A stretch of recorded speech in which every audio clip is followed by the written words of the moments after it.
Hello everyone. Welcome on in. Hope y'all are doing well tonight. So it has come down to this, the finale of Tell Me Why. Since Monday we started off with episode 1, yesterday we did episode 2, and today is the grand finale. So we'll see how this story wraps up.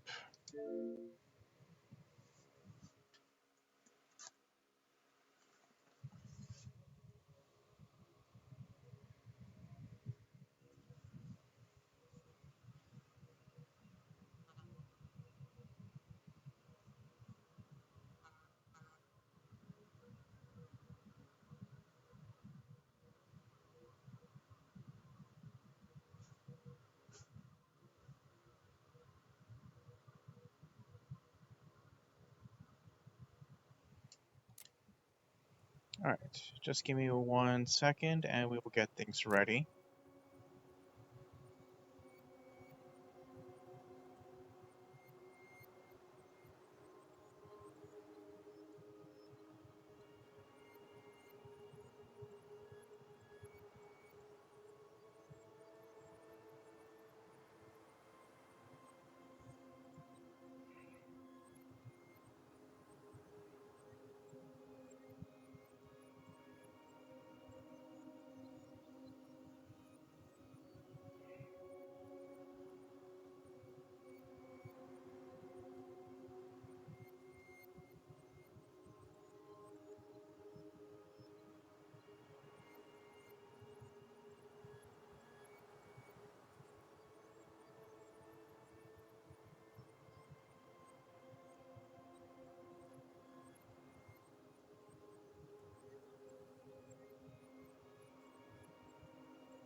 Yeah, just give me one moment. I am answering a quick text that's very important.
Okay, sorry for the long wait, but let's go ahead and continue with Tell Me Why.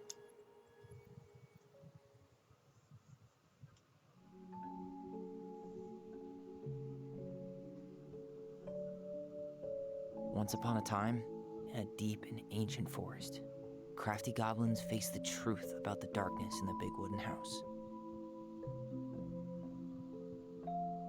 It had come for the wise princess, driving her mad and causing her to attack them. When they started asking questions about the princess in the darkness, the goblins realized that no one else in the forest wanted to know the truth. So they dug and searched and asked hurtful questions, learning more about the wise princess than they had ever hoped to. But the search took its toll. The darkness was proving too much for Sister Goblin, and yet Brother Goblin kept diving deeper and deeper until Sister Goblin finally said, "Enough." And that was how the goblins found themselves separated again, hurt and confused, with so many unanswered questions and too many open wounds.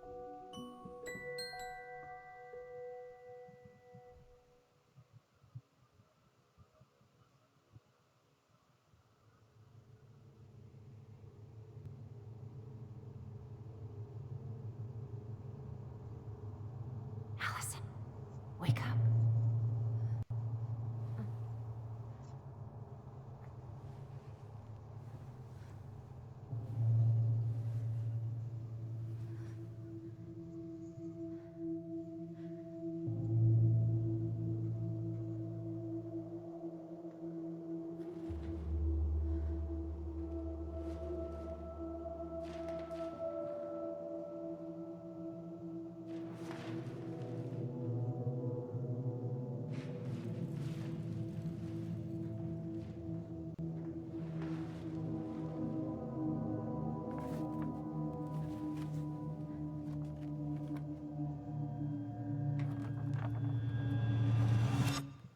You killed me.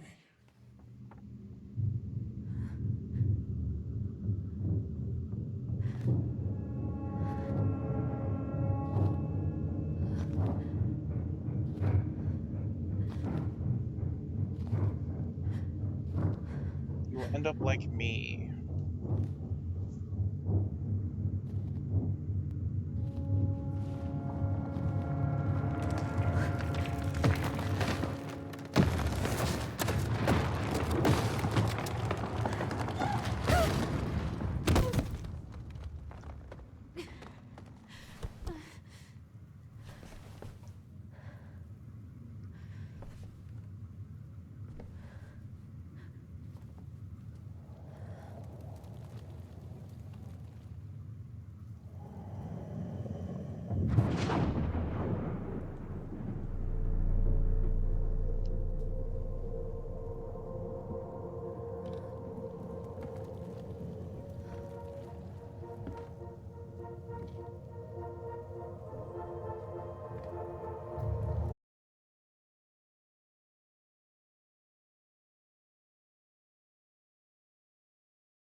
Morning, I started collecting the documents needed for your rental application. Left the file for you downstairs on the kitchen counter. If you're still coming to me to eat for lunch, you can drop off the documents and I'll make some copies for you. Take it easy, Uncle Eddie. P.S. My famous buckwheat waffles are slowly growing cold in the kitchen. He's right. Time to get my shit together.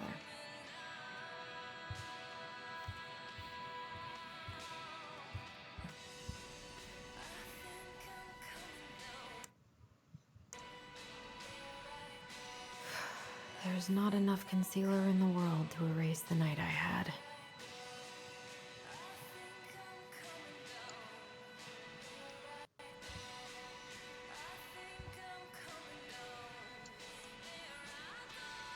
I could do my laundry. Ugh. Maybe later.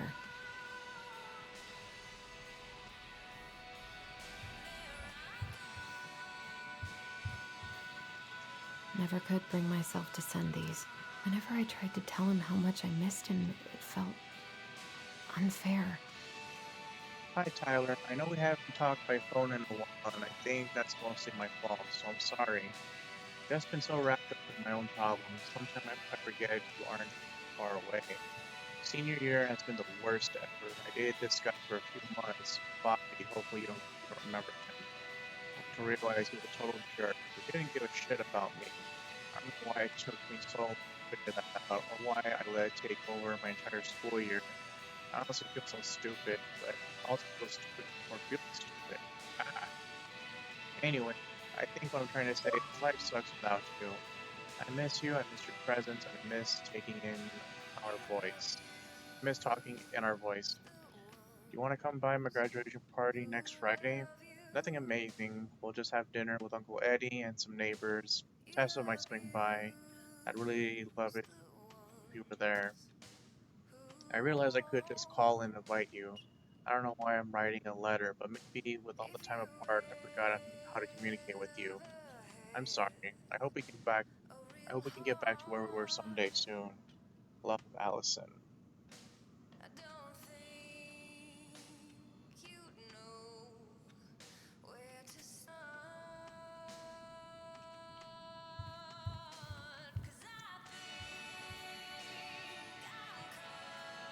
I never imagined Uncle Eddie was hiding so many things from me. I could use a Michael pep talk.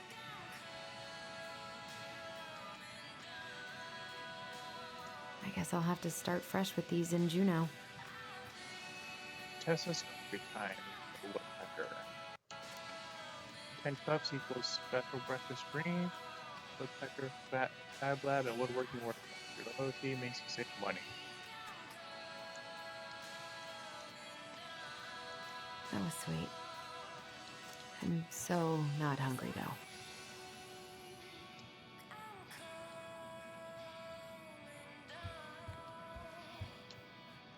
What else is around here? Wish I could just book a one-way ticket to the other side of the world.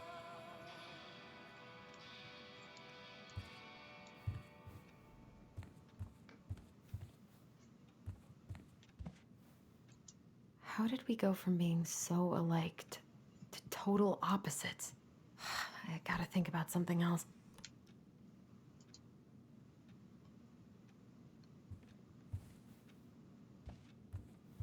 Now would be a good time to stop smoking and maybe do a detox for 12.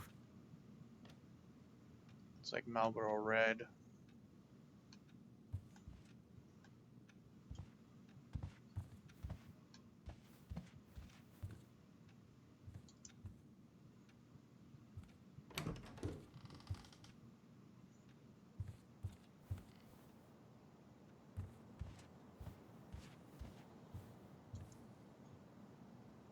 I miss the slopes. Eddie looks so young here. The days have gotten so short. It's gonna be a long winter.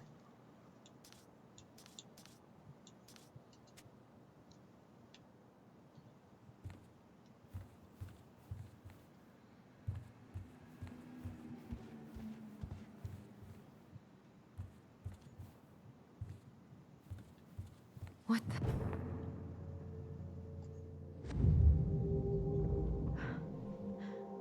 I should probably eat something. God, I feel so weak. Yeah.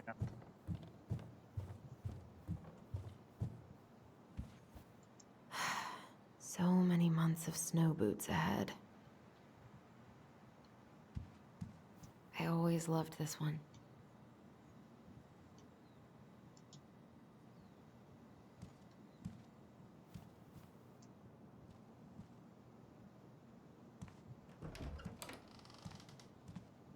Eddie looked pretty concerned when I came home last night. I should have talked to him about what happened, but what the hell was I supposed to say?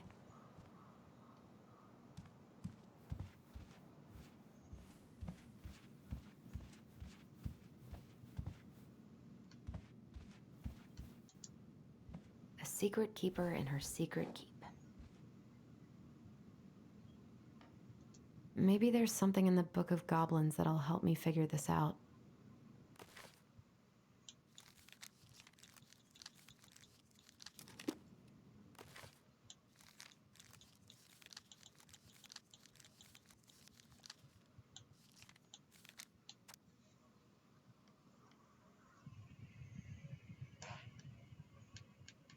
The goblins earned their voice. Once upon a time, in the deep and ancient forest, the crafty goblin spied on the secret keeper as she made her rounds, gathering up secrets that the animals of the forest had for sale. How, said the first goblin, does she get people's secrets? How you suppose she peels open their heads? Let's find out, said the second. And so the goblins watched the secret keeper. They watched her until the stalwart moose came to her, head hanging low. It was my fault. I chose the uneven trail. I can't bear to remember. The secret keeper nodded and gazed into Stalwart Moose's eyes. Though the goblins can't hear anything, they knew she was speaking to the moose, for the secret keeper spoke in people's minds with the gift of the voice. After a few minutes, the stalwart moose blinked. I feel lighter, said the moose. Did I just give you something? The secret keeper nodded, handing him a coin. The stalwart moose nodded and plodded along down the trail.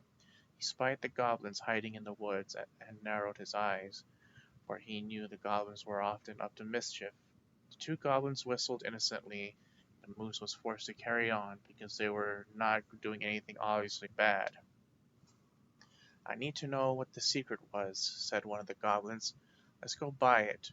So the goblins approached the secret keeper before she could stay away. She could stow away Moose's secret. You want to buy Moose's secret? What do you have to trade? Asked the secret keeper, her voice filling their minds. The goblins produced a silver-handled hairbrush they had stolen from the princess, and the secret keeper nodded. And that is how the goblins came to know that Moose's mate had tumbled down a cliffside to her death. The secret keeper moved on. The first of the goblins said, I want to know more. So the goblins followed the secret keeper, hoping to find where she hid the secrets. They followed her to the peak of a nearby ridge and watched as she stowed the rest of the day's secrets high in a cloud. When she had gone, they climbed a high spruce tree that disappeared into the misty sky. They reached out and just managed to dip their hands into the clouds. Their heads were filled with memories, and they snatched their hands out as if they had just thrust them in boiling water. Tears poured down their cheeks. That was how the secret keeper found them, crying in the tree. You stole my secrets, said the secret keeper. Give them back. The crafty goblins stopped crying because they saw an opportunity. What will you give us in exchange? They asked. I will give you back the silver-handled toothbrush, offered the secret keeper. For so many secrets? Pshaw! You'll have to offer more than that. What if, said the secret keeper, I shared the gift of voice? The crafty goblins grew excited. That will do. So the secret keeper shared the gift of voice with the goblins, and immediately they found that they could hear one another's thoughts and feel each other's feelings. The crafty goblins gave back the secrets they had taken and ran back to the big wooden house. There they found the princess preparing food. They tried to peer into her mind, but they found it was blank. They tried to speak to her using only their own minds, but she could not hear them. It seemed the secret keeper was craftier than the crafty goblins. for she only shared enough of her power to let the goblins use the gift of the voice with each other and not with the whole of the forest. And that is how the goblins stole the gift of the voice from Secret Keeper, but why they could use it with each other. Maybe there's something in the Book of Goblins that'll help me figure this out.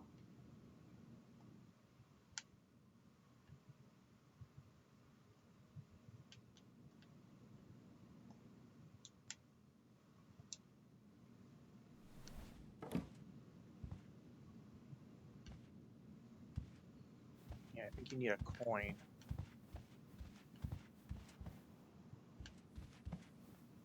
Still can't believe Eddie never told me he was paying for fireweed.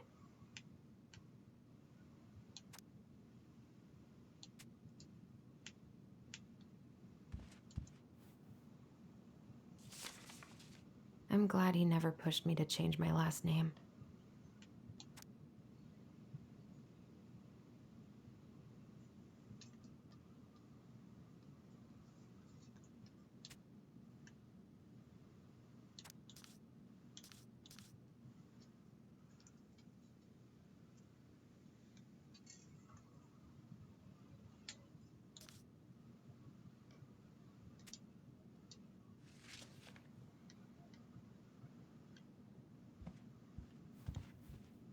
That was a good memory, even though Tyler couldn't come.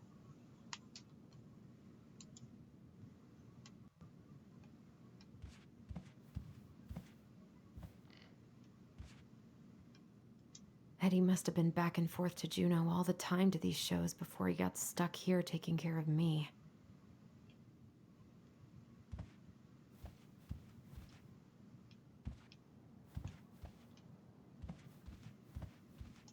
Haven't heard him play in a while.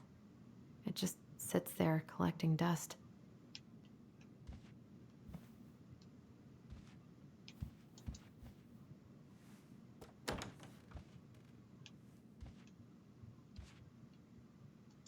I don't think I know any Claires in Delos Crossing, but I shouldn't be snooping in here. Claire, huh?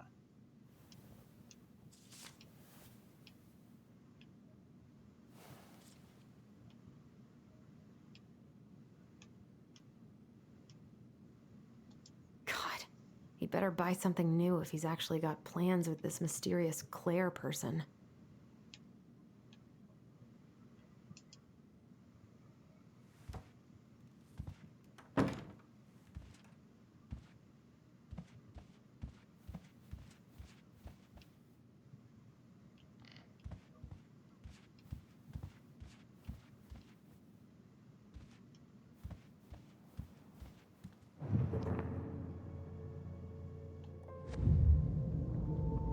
Something's not right. What is this?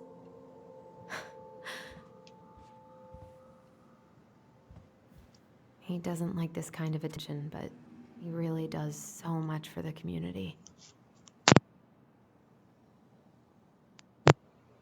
Dear Chief Brown, thank you so much for bringing our children home safe last weekend. Without you, they might have gone behind the wheel, and who knows what could have happened to them or anyone else. We'll always be grateful for your wisdom. Thanks again for keeping this off the books. They are good kids who made a mistake, and Lord knows how a police record can compromise a child's future. We know they will remember your words for a long time, but please rest assured that they will do whatever we can to make sure they understood the extent of what could have occurred, so they can raise awareness among their peers in the community. God bless you, Galen, Toby Locklear, Karen, and Brody Moore.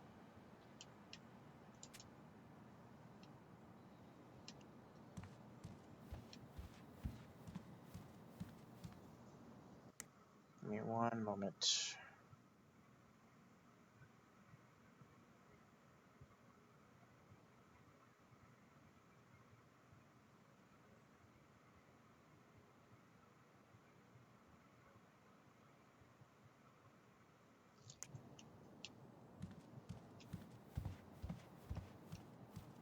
I need to get all that paperwork together. Maybe that'll help me focus and clear my head. I wish you could just change your mood as easily as a record.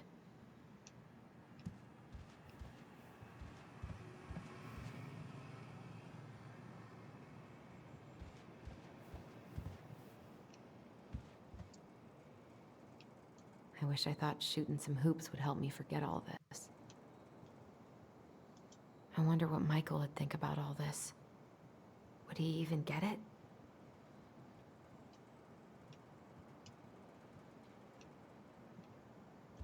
I don't feel like listening to anything right now.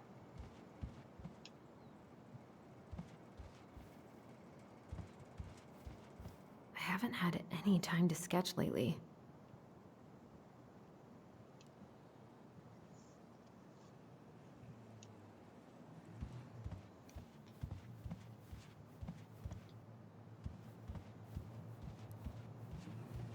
I wonder what Tyler's up to out of the house.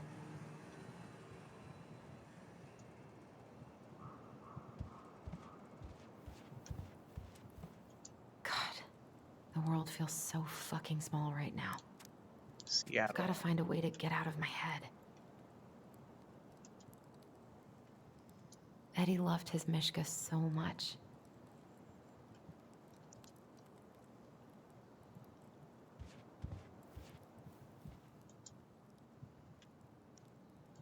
What if I just packed a bag and left?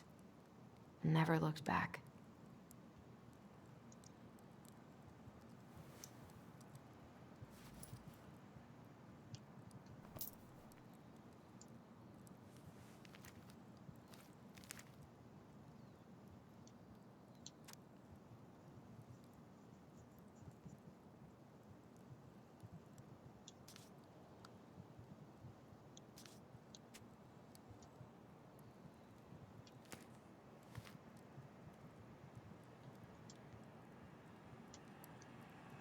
I wonder if I'll ever hear from Tina again.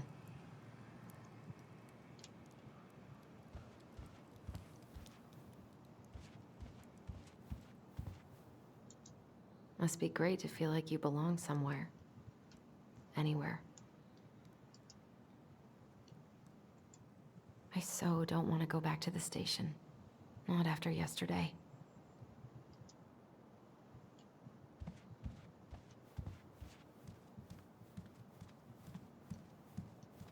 Now that I have a coin, let's go use it in that box.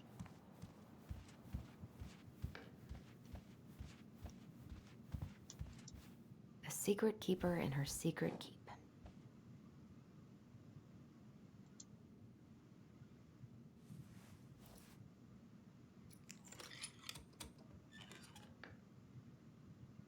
No way. It worked.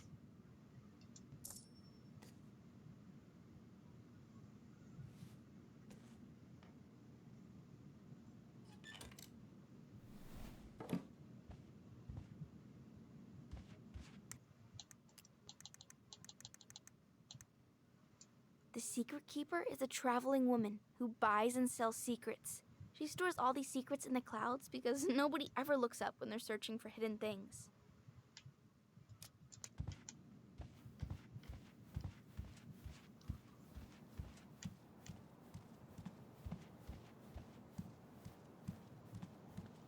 I wish Eddie's mom could have taught me how to do this.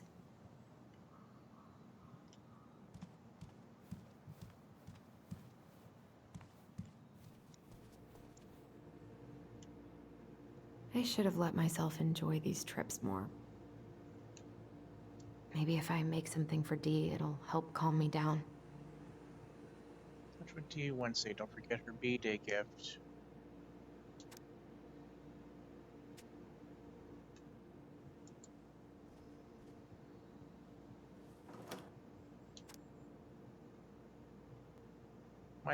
It's Michael's special creamy crab hot pot. Saute grated onion, garlic, and melted butter over low to medium heat.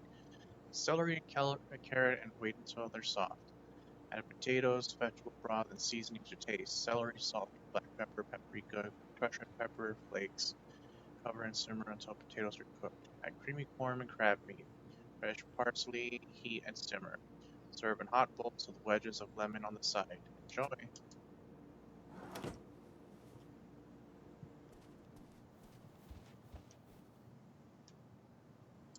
Eddie says there's a plant for every pain, except heartache.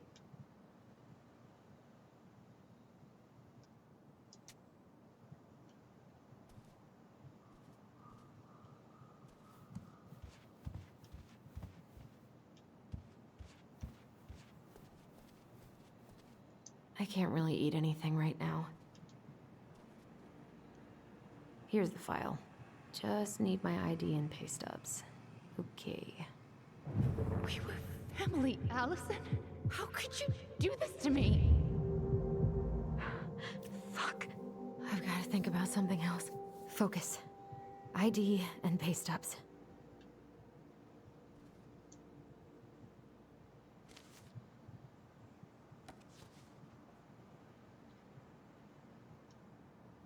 Well, now they know everything about me but my blood type. D male.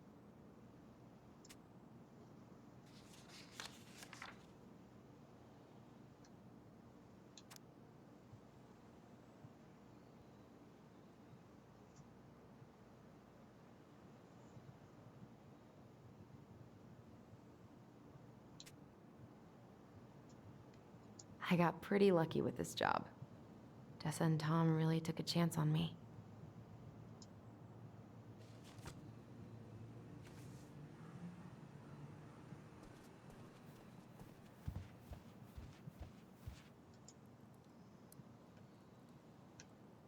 What if I just packed a bag and left? And never looked back? Ah, here's my ID.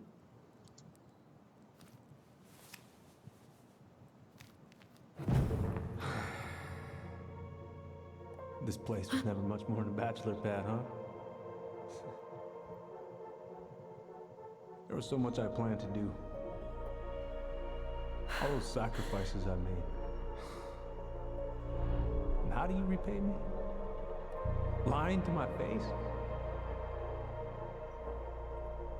You're not my child. My clan deserves better.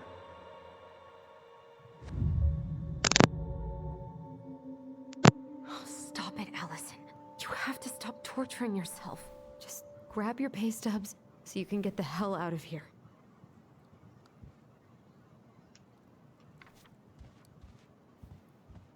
Alright, got the ID. Now for pay stubs.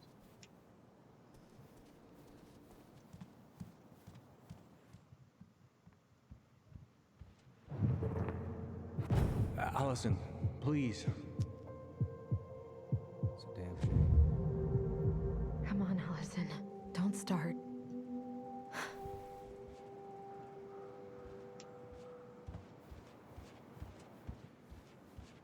If I were pay stubs, where would I be?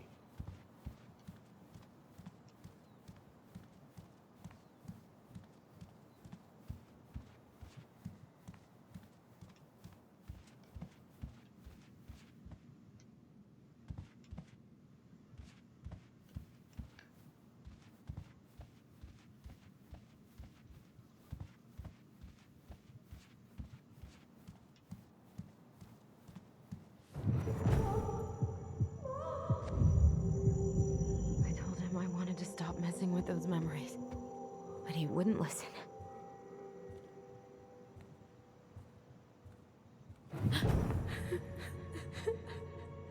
Brother, sister, we look out for each other. That's what you said. But you don't mean what you say, do you? They're just words. You left me, Allison, all alone and scared.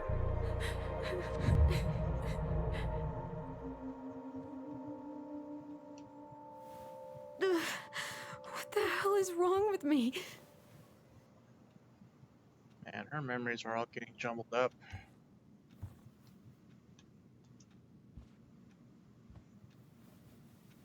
Not here.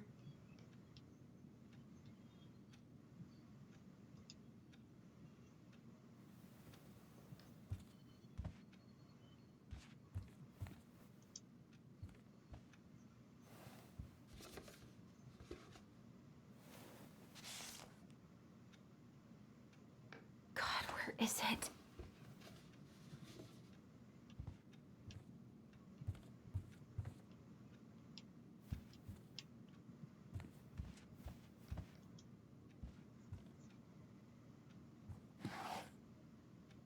Not here.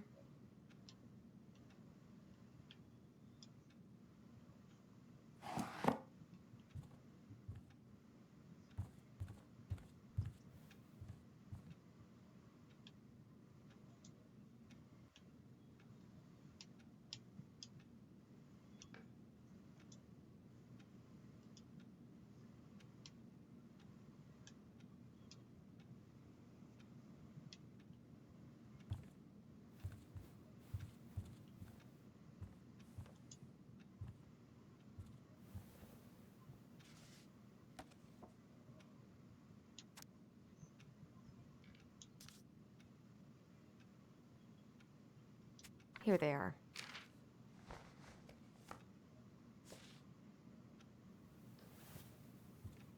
Okay, I think I've got everything I need for the application. Now would be a good time to stop smoking and maybe do a detox for 12.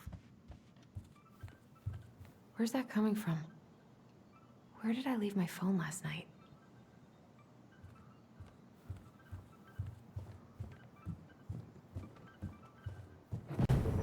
Allison, help! Allison, please.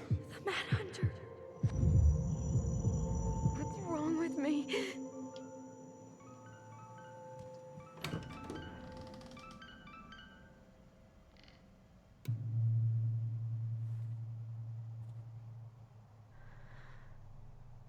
In the basement.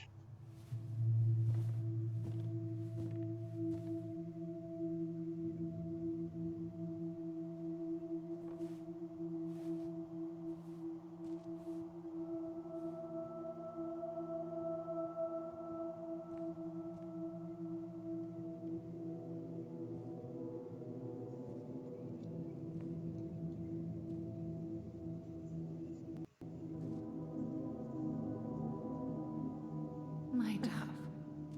Only thieves and monsters hide in the dark. Fly back to the light, Allison. What the?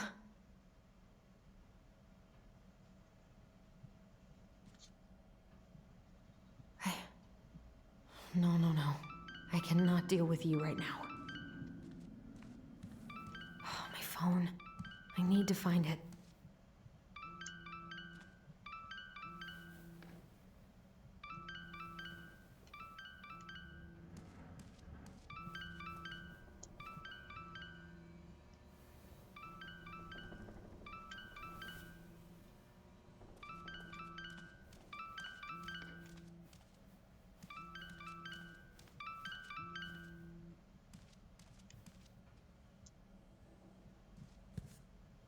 God, where is it?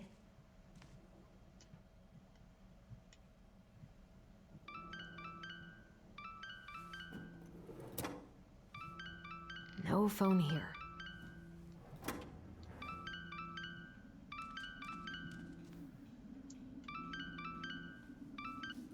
What's it doing here?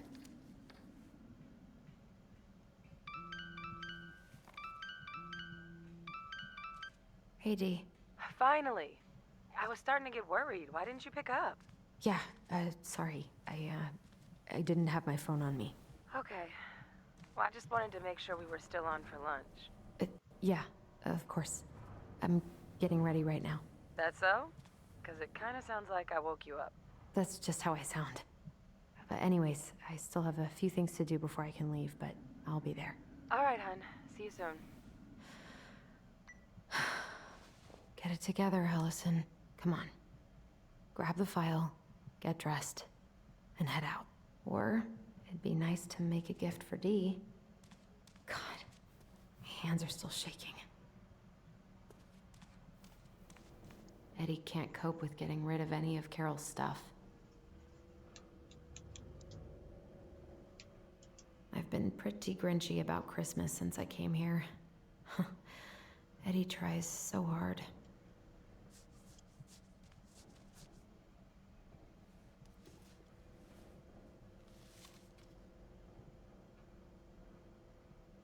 You should have taken care of yourself first, Marianne. We deserved that. This is a totally different life.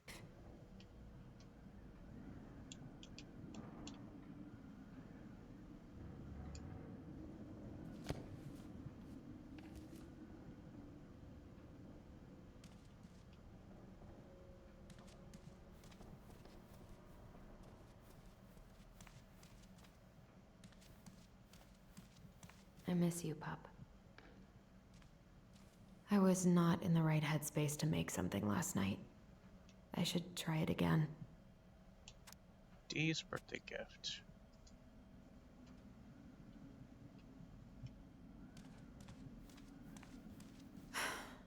I've got enough time to carve something for Dee.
Ugh, gift. paint smell in here is kind of overwhelming.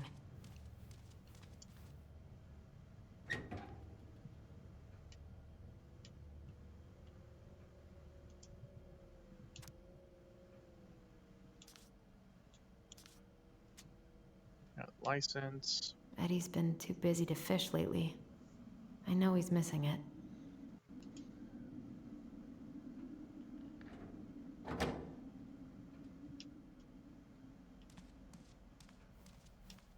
Tyler and I should bike around the lake when we've patched things up.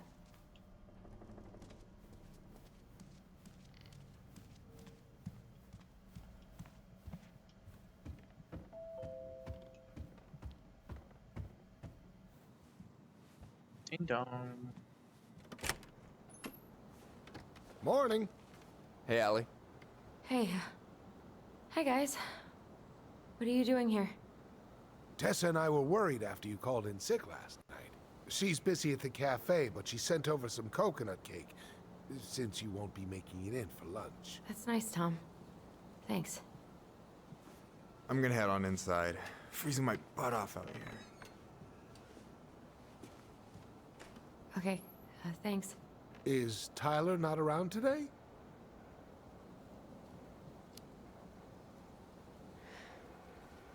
No, he's, busy. Out at the old house. I see. It must be hard to sell the place you grew up in. So many memories, right? Oh, it's okay. We'll get over it. I really hope so. So, Tessa told me a little bit about what happened at the cemetery. Yeah, I'm sorry it got so intense. It's just, we really needed to understand why Marianne did what she did. Especially Tyler. Oh, of course, of course. She gets that. You two didn't say anything she wasn't already thinking. She spent years blaming herself. Well, she wasn't the only one involved. There was a lot of blame to go around.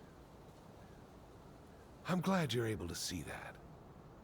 It seems like your brother, well, he's not nearly so forgiving, is he? He has been pretty harsh. Especially on Eddie. But we both got tired of people lying to us for our own good. Yes, of course. Totally reasonable. Though, I am sorry you're the one taking all the repercussions. I heard about the fight with your uncle. I really hope your brother appreciates your sacrifices. He will. I mean, he does. I'm sorry, but I'm pretty beat. Oh, of course. I'll let you rest. Tell Michael there's no need to hurry back. Okay. Thanks for stopping by, Tom. Bye now. Take care.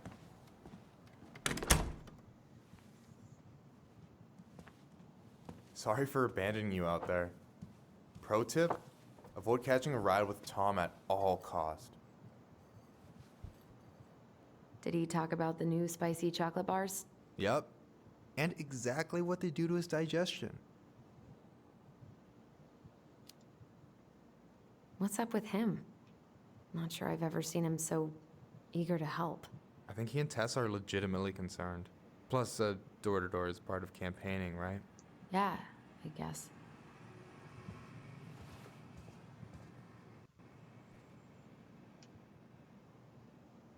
Help yourself to some waffles if you want. That's Eddie's way of saying, I'm worried about you.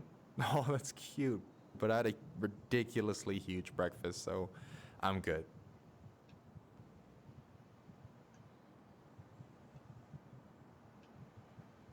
I don't know about you, but I just really need to get out of Delos Crossing. Well, we're on our way soon, right? Right. I don't know. I've just got this feeling it's gonna fall through and I'm gonna be here forever. That's not happening. We've got a plan. I'm glad you're here, Michael. Thanks for coming. Coffee and a friendly face is just what the doctor ordered, right? I just feel like cuddling up in front of the TV all day. Maybe finally binge that last season of Witches of Eldom. Then do it. I gotta drag my lazy ass out to have lunch with Dee. Allison, what's going on?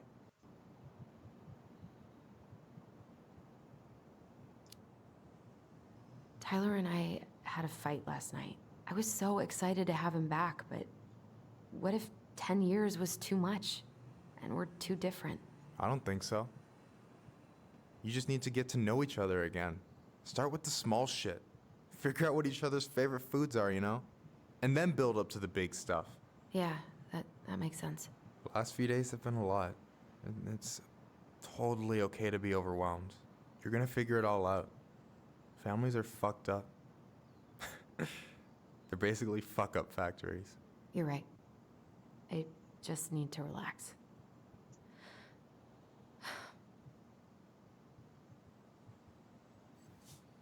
So, maybe this will cheer you up. I think I found the perfect place. Check it out. It's pretty cool, right? Deposit's a bit high, but it's got 2 large bedrooms and a view of the channel. Honey, you're really going to give up our home to live in this ugly box? Oh God. Allison? Allison, look at me. Are you okay? I'm just... I need to... I just need to sit down.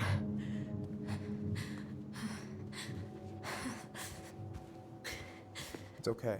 I got you. What's going on?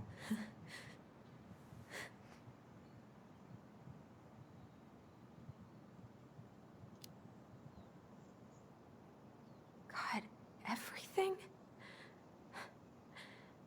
My anxiety's through the roof. I can't eat anything without getting sick, and I've been seeing things. Memories.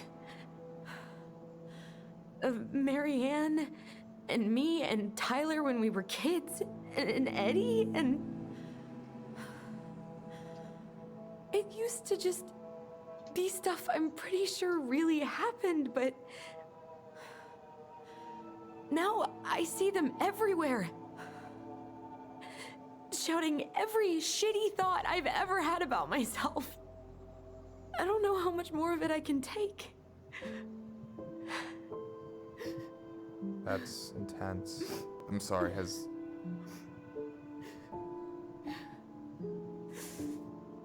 anything like this happened to you before?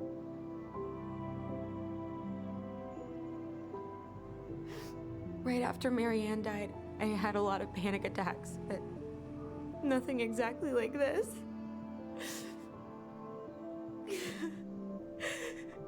Come here, Allie. I hear you. Okay? I hear you.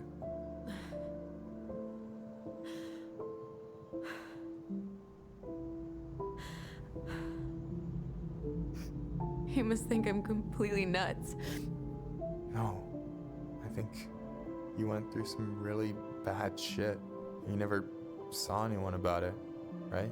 Yeah, I've looked into therapists a few times, but they're all so far away and so expensive. Well, you know what I went through in 2011. I don't know if I'd still be here if I hadn't gotten help. You got that money coming in from the house. For our apartment in Juneau. I don't want to bail on you. Look, I know you hate letting people down, but you gotta put your own oxygen mask on first. I get that, and so does Tyler. Thanks. I'll try. I really need to work on the house today, but Tyler's crashing out there. Not sure if I'm ready to face him. If you want, I could go out there, see how he's feeling, and if he's ready to talk. What do you think?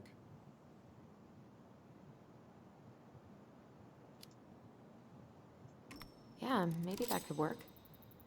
I hope he'll talk to you, though. He's never been the best at opening up to new people. You sure? Yeah, of course. I don't mind trying if it might patch things up between you two. Oh shit, I'm gonna be late for my lunch with Dee. I still need to change and stuff, but I can drop you off at the store if you want. Sure, thanks. No, Michael, Thank you for listening. I mean it.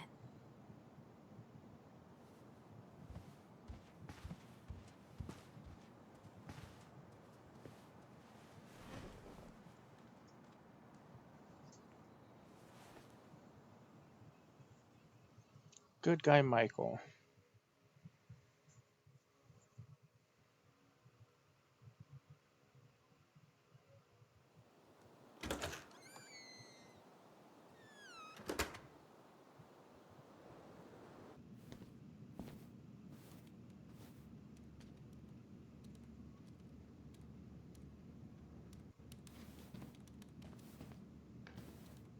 Hi, Dee. Hey, beautiful. You okay? 'Cause, girl, you look like shit. I haven't been sleeping well. But here I am. That's how much I love you, right? Aw. Well, I appreciate us having a girls' lunch anyway. Just give me 5 minutes so I can finish off this paperwork. Oh, no rush. I need to drop off some stuff with Eddie. All right. Oh, help yourself to some cobbler. Mrs. Romero sent it over after I caught her flasher. It's in the break room. You better hurry before Greggs kills it off. Mrs. Romero's cobbler? I'm on it. I'll meet you in there when I'm done with this.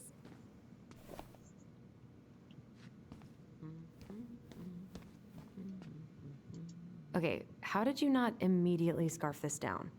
You kidding? This is my third helping. What are you working on?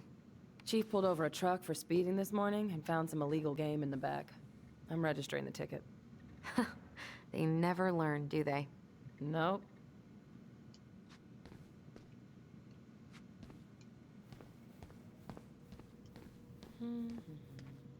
At least we didn't spend the night here.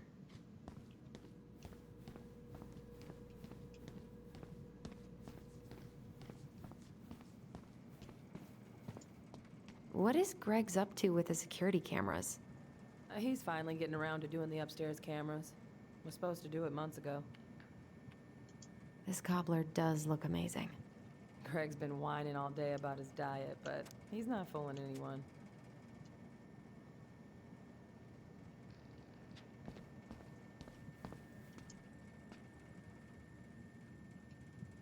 A muskeg hole? Oh God, I went to high school with him. I'm so sorry to keep you waiting, Allie, but I really need to finish this before I can break. No worries, I'm not in a rush. By the way, we need to eat at the diner. I kinda called in sick, so Tessa's is out.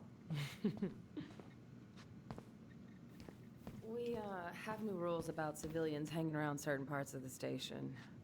Reception booth is out of bounds. Sorry.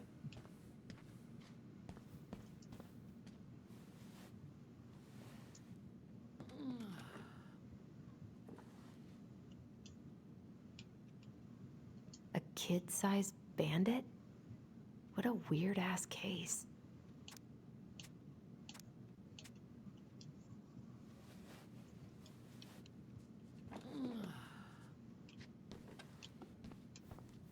I can't imagine having my mugshot taken right here in front of everyone. Trust me, it'd be the least of your worries. Morning. Hola, Miss Ronan. Hey, Greggs. Hey, Allison. What brings you here today? Just needed to drop off some paperwork with Eddie. Chief's busy right now, but you could leave him in his mail slot. Ooh, these look like wild berries. Mrs. Romero must have frozen them over the summer. Oh yes, she takes her cooking seriously. Very seriously. That cobbler looks so good. Hey, Greggs. Going around in circles? Nothing really. Just waiting for Dee. Then pull up a chair. Is anyone ever gonna clean these up?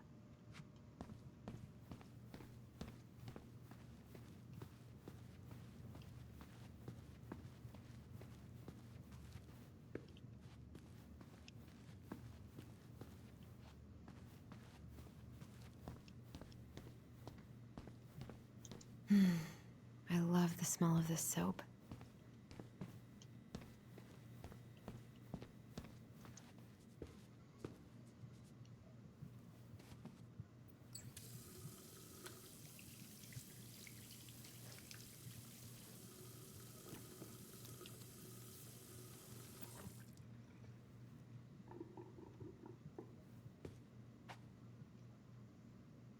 was going on with me this morning? So fucking scary. You all right, kid? Yeah, just super tired. Ooh, these look like wild berries. Mrs. Romero must have frozen them over the summer. Oh, yes, she takes her cooking seriously. Very seriously. Try not to hang out upstairs too long. Chief's orders. Sorry.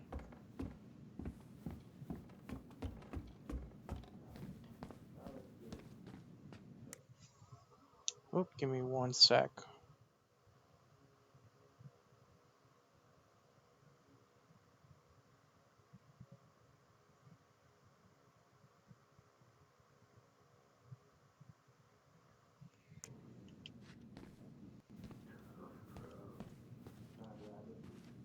Sounds like Eddie's busy. I shouldn't bother him. I guess we kind of exposed some holes in their security. New process to access to archives. File requests on the internal network using your personal login info. Retrieve automatic reply containing single-use code sent to your email. Enter single-use store code is valid for 1 hour. I probably shouldn't eavesdrop, but... So you're here to visit family and also to hunt moose, correct? You had a tag brought near a mill. Correct. Season's closed in most places around here. Uncle's in there. What you drop? He's really letting that guy have it. So that moose we found in your truck. No more snooping. Of course I did. Unless some goddamn poacher. Calm down, sir. I'm just trying to get all of that. I should probably drop the paperwork here. Eddie's gonna be busy for a while. About the highway in the closed season zone. Gonna need to inspect your rifle and hunting gear. What? What makes you think those pigs are mine? Well, we gotta pick up your brother back down and see what's up. This is some bull. No, sir. The bull is in your truck. Set it off in the woods where it should be. To all officers, please maintain vigilance if visitors are on the premises. You cannot risk safety of officers or civilians or allow confidential information to be compromised. All civilians, visitors, detainees, witnesses must be in the company of an officer at all times. Thank you for your attention, Chief Brown. Keep it mean if you want. And I swear it won't happen again. Good. That's right. So you're already facing multiple misdemeanors. Permitting violations, unlawful search of things. I'm pretty sure you won't have felony driving. Okay, it looks like he's lecturing the guy that had on I should the grab a boat. piece of cobbler before Greggs inhales all of it. I wonder how Uncle's feeling about me moving away. We haven't really talked about it.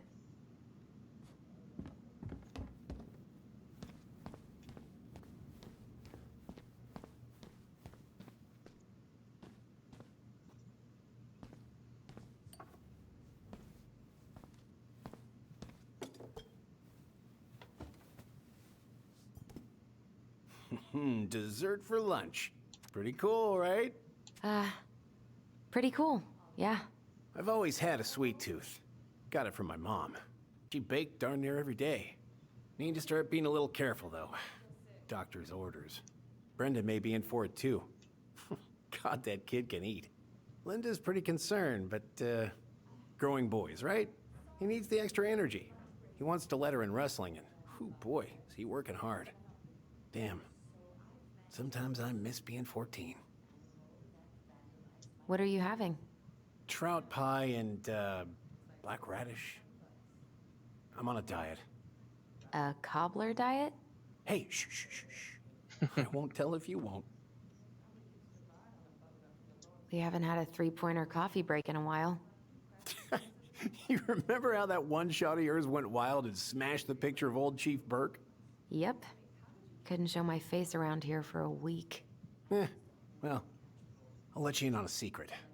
Most people hated Burke anyway. Your dad's a far better chief than he ever was.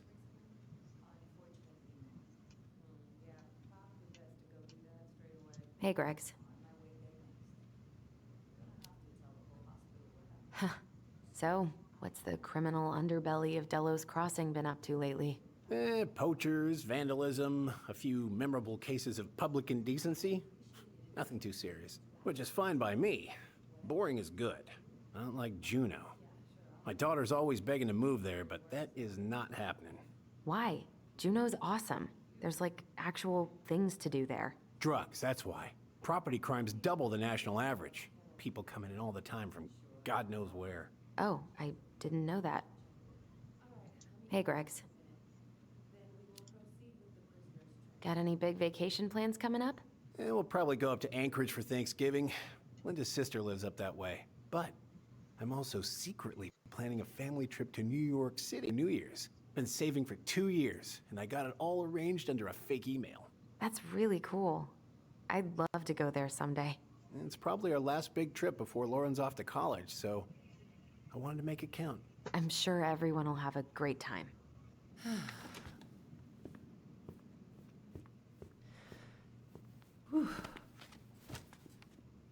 Hey, sorry I kept you waiting.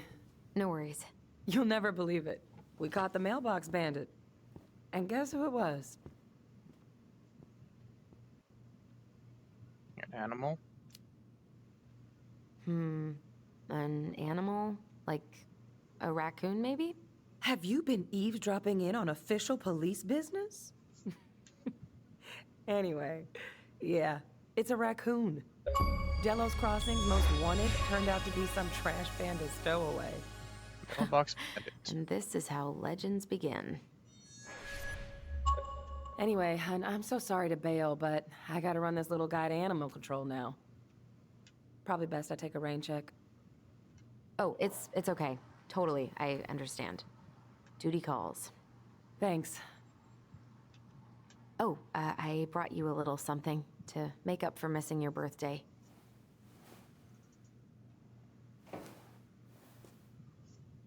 It's not much, but... You're kidding. I love it. Did you make this? How did I get so lucky? Delos Crossing's not gonna be the same without you, girl. Oh, come on. Right, I'll call you later. And get some sleep, all right? See ya.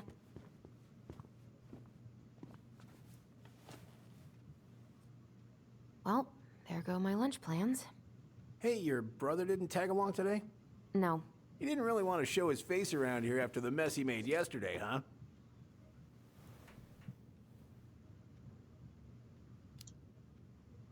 Yeah, I'm sorry about that.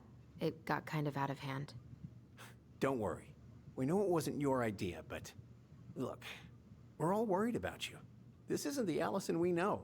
The Allison you know? Yeah, the sweet, smart girl who'd never hurt anyone on purpose. I know you two and the chief made peace, but I gotta say, it ate at him all day.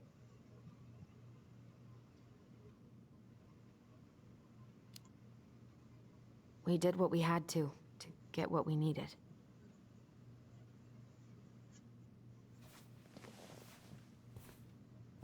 All right. I just want you to be careful. I've been doing this for a long time. And people, they mostly don't change. Even when we really want them to. Look, I'm really tired. Can we not do this? Allison, I like you. I really do. I've known you since you were a kid. You're honest, stable. You're not a troublemaker. Tyler, I mean, if he goes down, don't let him take you with him, okay? I can't do this. Oh, you okay? Please just let me go. I need air. I need some air.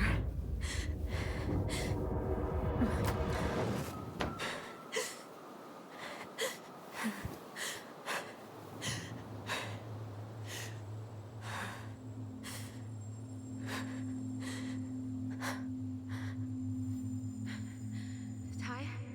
Are you there? Tyler?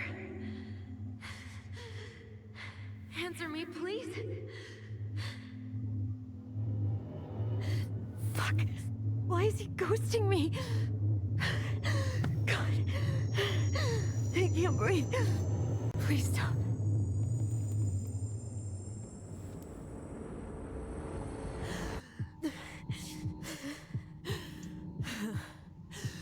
Okay.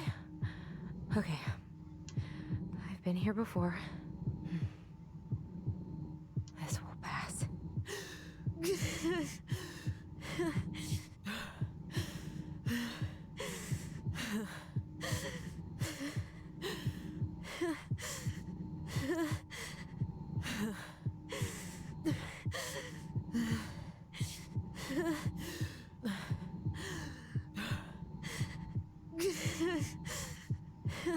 I just need to breathe in and out. Follow the circles.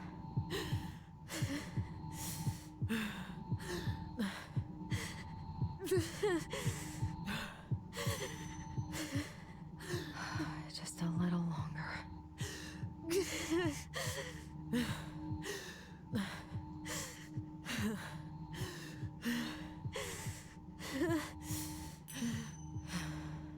Just keep going. In and out.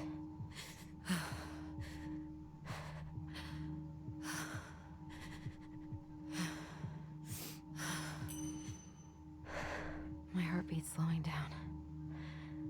Hold on.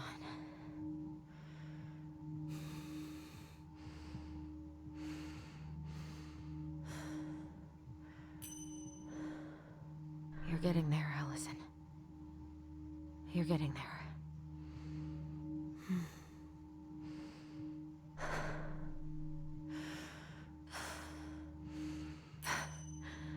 I'm okay. I'm okay. What's happening? Are you okay? Yes? Are you fibbing? I'm scared. I don't know what these people are gonna be like. Or when I'm gonna see you again. We can still undo it. We can tell them what really happened. No way. It's done. That's it. You're gonna be there to talk on the voice if I need you, right? Of course. It'll almost be like we're still together. It's time to get going now. Come on. Wait, Chief. Just a sec. Hey, kids. I went back to the house and got a few things for you. I know how much he's meant to you. Thank you. Thank you, Sam. Oh, kids, this is just goodbye till next time, okay?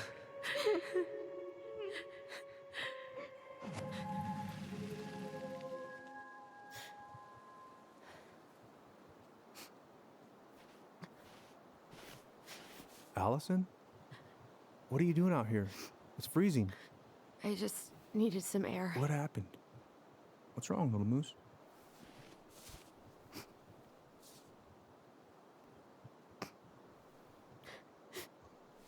I think I had a panic attack.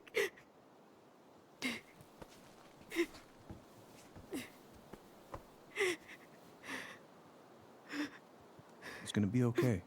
Let's get you inside and warmed up. Then we can talk about what happened.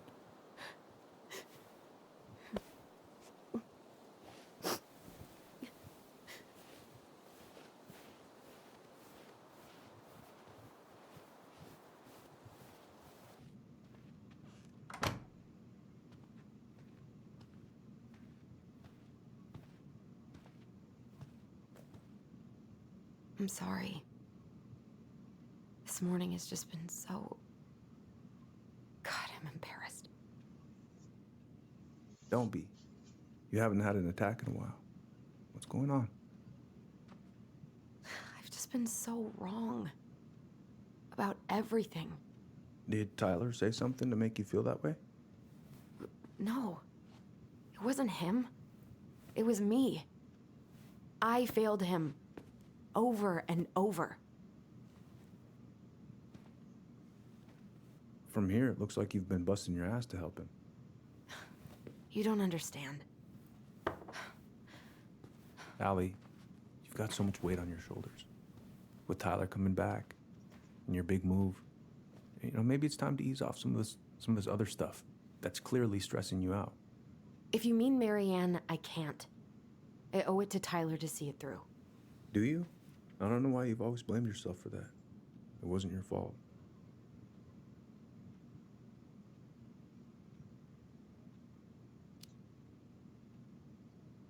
That's not true, Uncle. I was there. You were 11 years old. There was nothing you could do. You can't go on letting it haunt your every waking moment.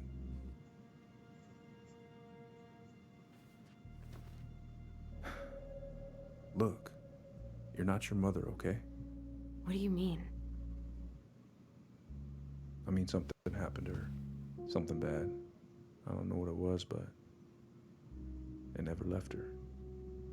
You can't make that same mistake. You gotta tell those ghosts to move on.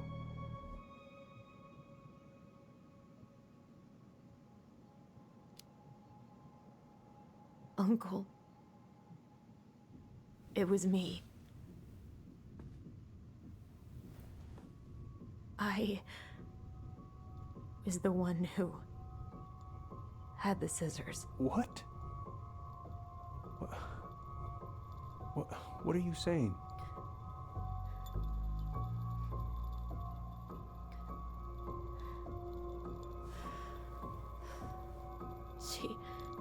She was threatening Tyler.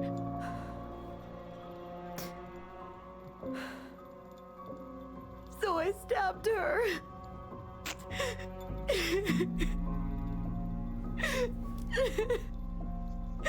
I killed her. I killed my mother.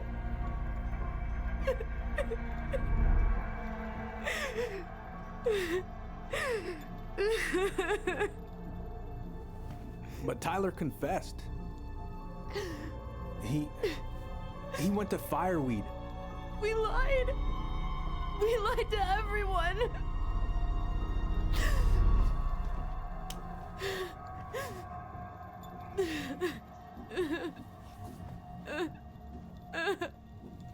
No.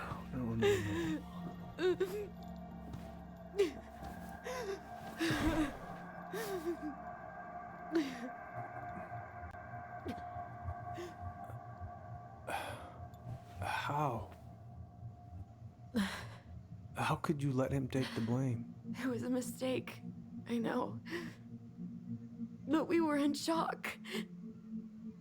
Tyler wanted to take the blame. And I let him. But we should have told the truth. Must have really hurt. Keeping that inside all these years. They pretty much just bottled it up. And now it's all I can think about. Everywhere I look, she's there. I can't take it anymore.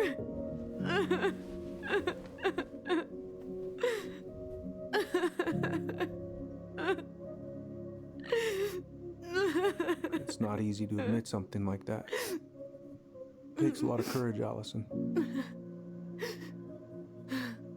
I should have seen it.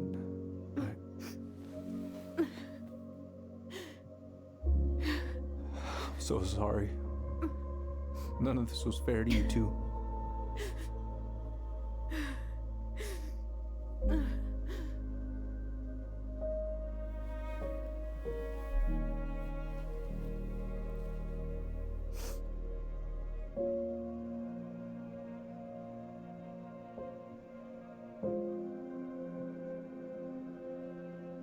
Thank you, Uncle. How are you feeling now? Any better? Relieved, actually. And really tired.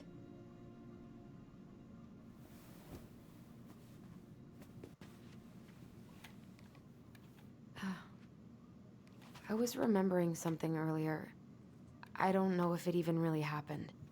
The day Tyler left for Fireweed, did Sam come by with some of our stuff? Yeah. Yeah, that's right. He did.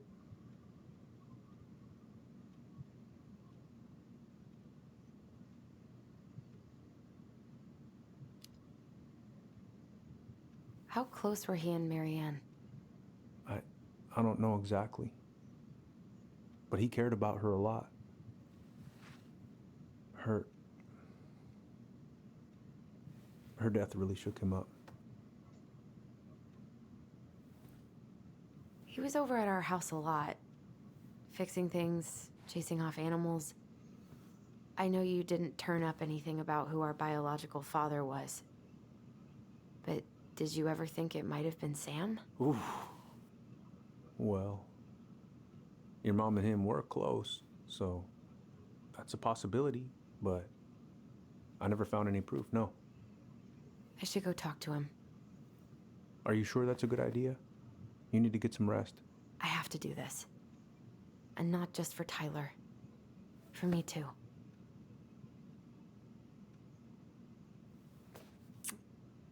I love you, Uncle. Thank you for everything. I'll call you later.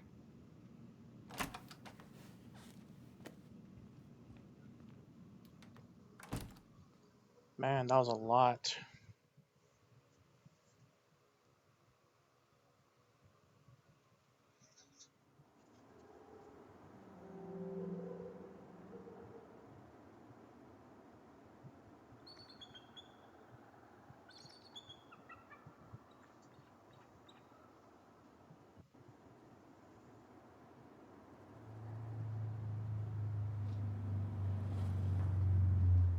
Okay. You can do this.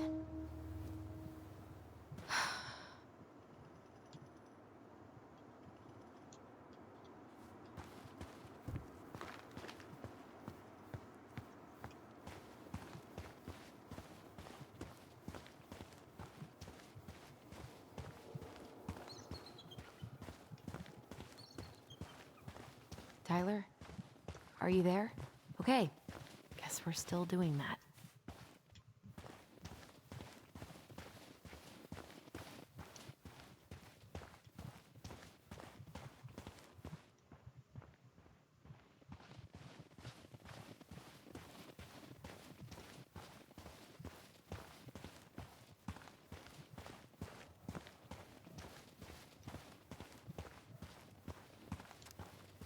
Out of order. Visualize the outcome you want.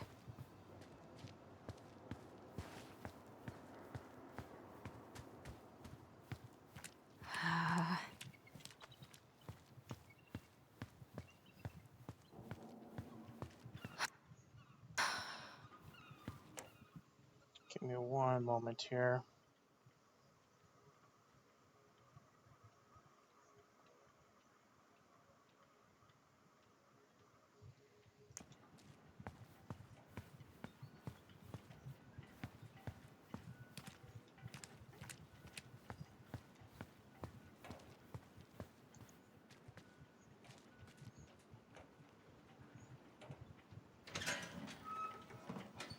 Family's family.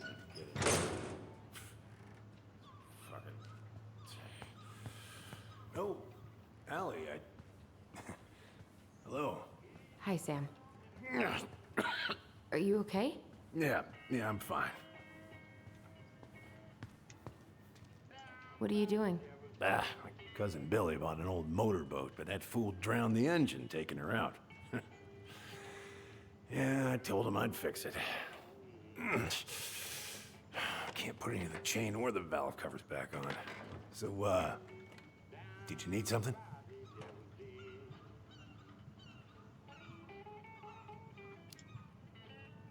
I was hoping to. I actually wanted to check out your boat, is all.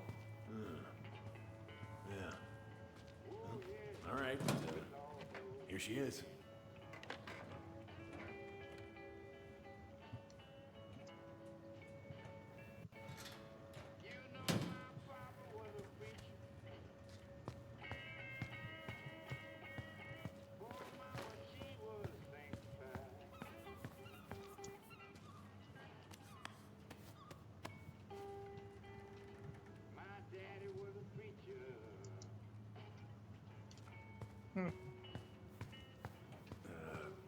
Where's your brother? We had a fight. Bit of sibling rivalry, huh? Oh, you should have seen me and my little brother have at it. Right up till the end.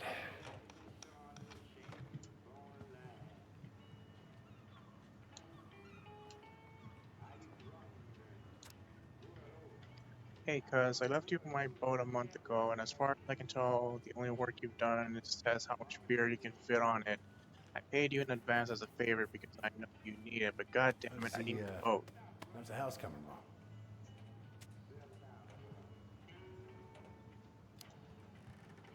Slow. There's a lot to do. Of course, I mean, Family's the whole family. life, Get it done by this weekend or I'm lives reporting it stolen. there. I know you're tired of Brown on your ass. He has answered your goddamn phone.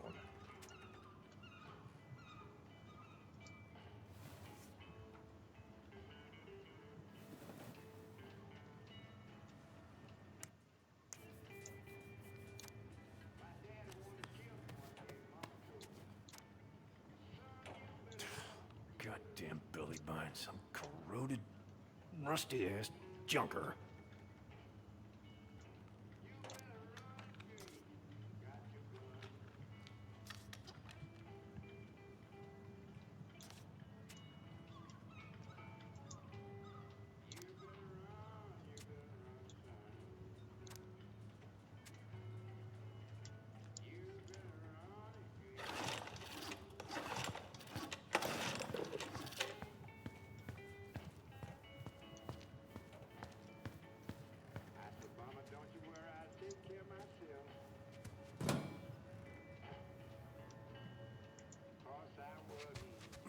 Shit.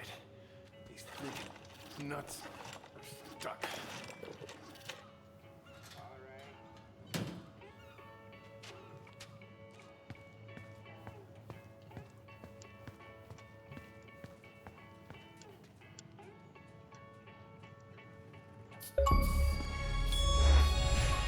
Good. Now let's see. Should be just about.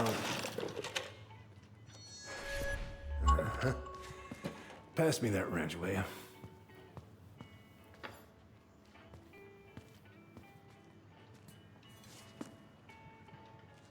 Sam? Are you our father?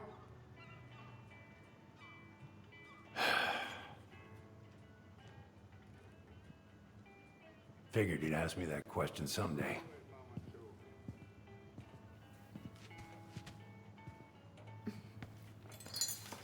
Well, I wish I was. what the hell kind of answer is that? I'm sorry, Ellie.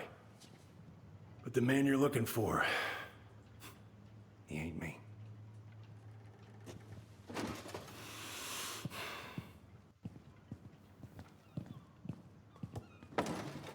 Oh, okay. Guess I'll just take your word for it then.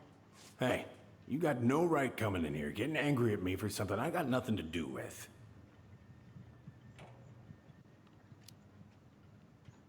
But you two were so close.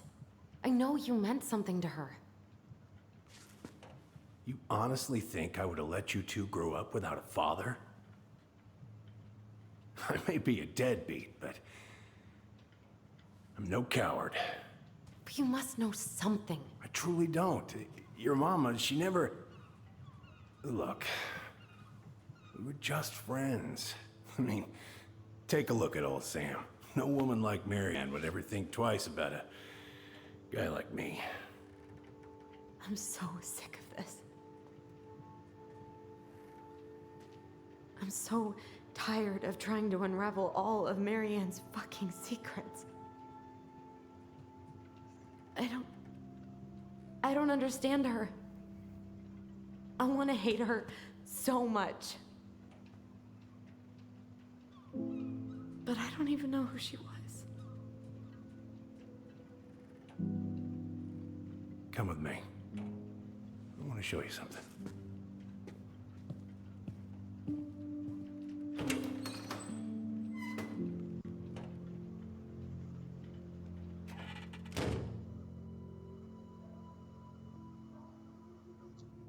Come in.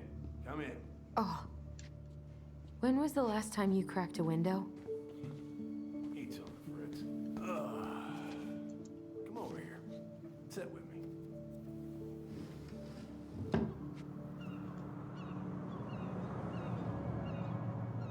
Get some fresh air. Much better.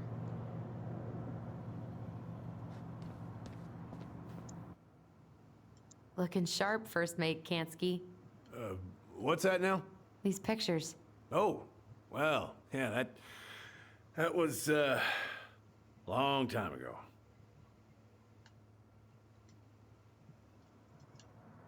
Where all did you travel to? Mostly worked the Southeast Asia route. Vietnam, Cambodia, around those parts. Wow. I had no idea you were so worldly. Well, I worked on a cargo, so I didn't get much shore leave. But, you know, there's really nowhere my legs feel as steady as on the deck of a ship, steering her toward a deep blue horizon.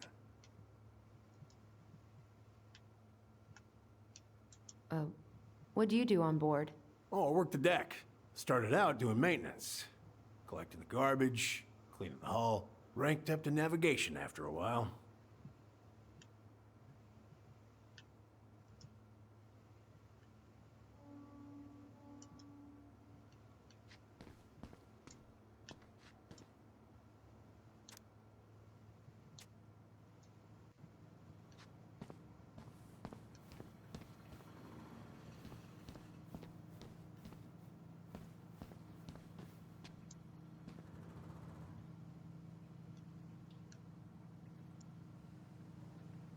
Hero boat captain saves crew members. Samuel Kansky, the 29-year-old captain of the Magic Rose, didn't think twice before jumping into the ice-cold, choppy waters of Mitchell Point to save members of his crew after their vessel capsized off the coast of Juneau, Alaska. If it gets the house sold, it gets the house sold.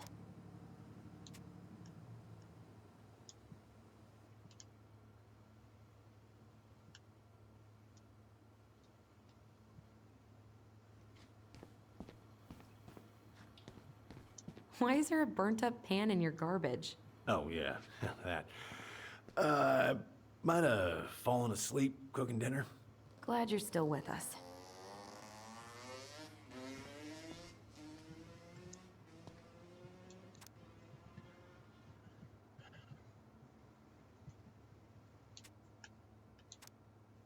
Dad talked to Mom and she said you were having some trouble. It's not much, but hopefully it's enough to put some food in the fridge. Call me, Richard.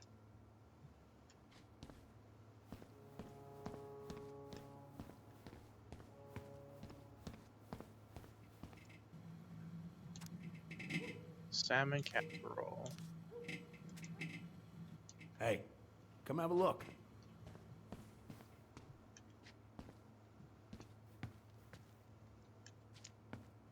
What's all this? Here, I kept a few things.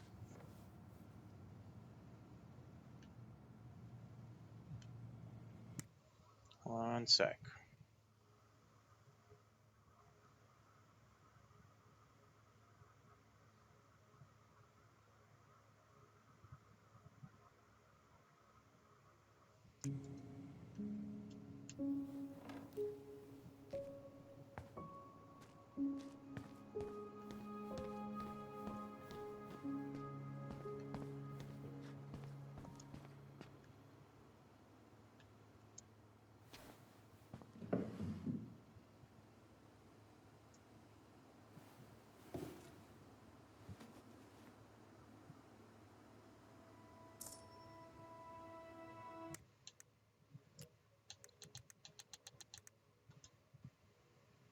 The old bear is a mighty beast who lives in a beautiful cave of ice. He is loved with the wise princess.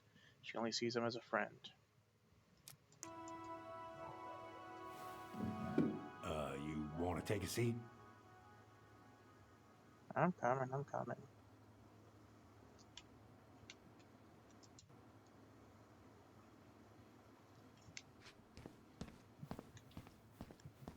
What's this? Here, I kept a few things.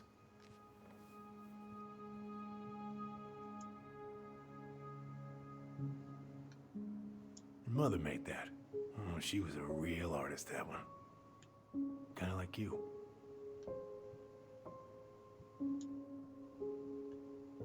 Swords and schemes. Oh, I took her to see that for her birthday. She hated every second of it. Whole drive back, she talked about how it butchered the books. Did you like it? Well, fell asleep before I even saw a sword.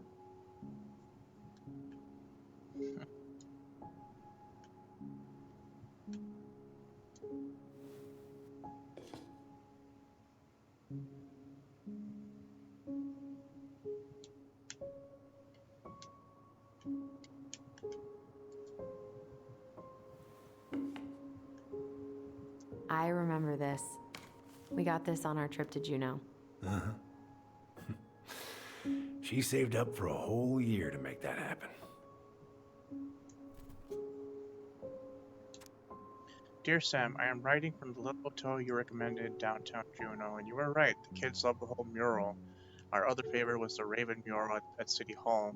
Today we took the tramway to the top of Mount Roberts. Kids wanted to hike the trail, but we only made it to the totems. Tomorrow we're going to hike to Nugget Falls to see if the glacier still looks what it like on the other side. Hope, hope. Hope you're calling them by the barrel load, Marianne.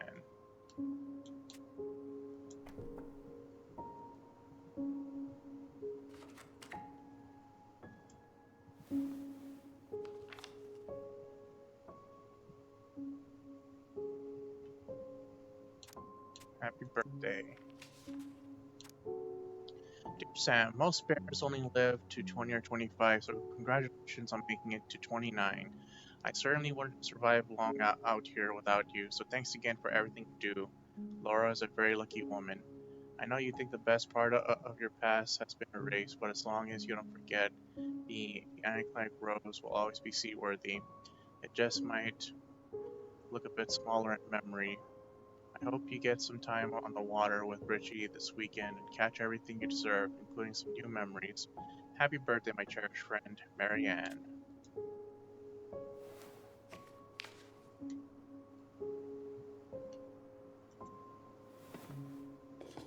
No, I guess it doesn't say anything about this portrait.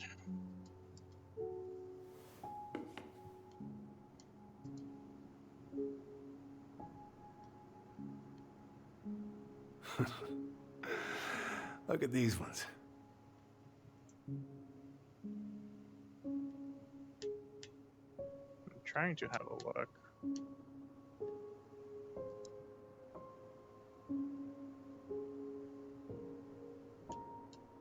There you go. She looks happy. She was.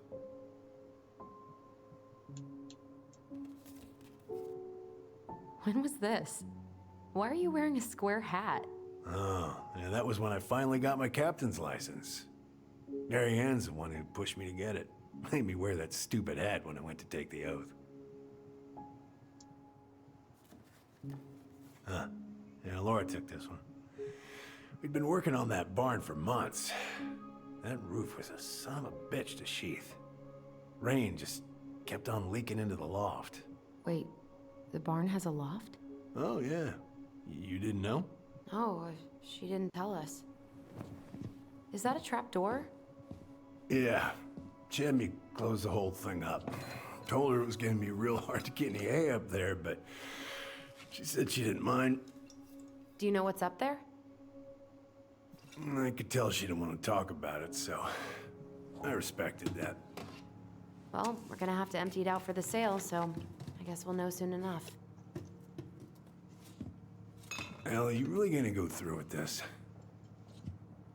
It's like I told you, that house meant everything to your mama. It's all we got left. You can't just throw it away.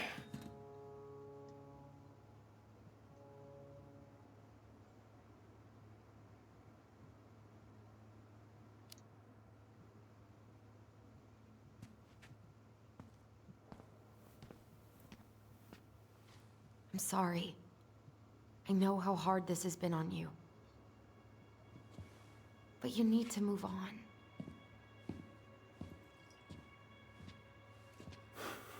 What's done is done. Maybe it would help to talk to someone about it? I ever tell you about the time I broke my leg? Shin bone snapped in 3 different places.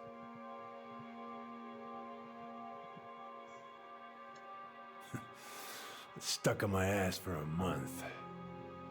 No use to anybody. I was so down I couldn't even bring myself to get out of bed.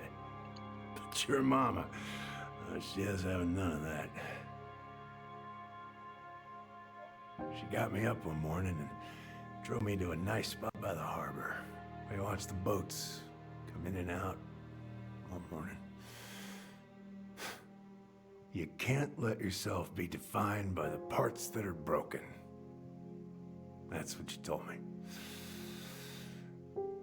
You gotta find a way to work with what you got. Think about that a lot. Gotta remember.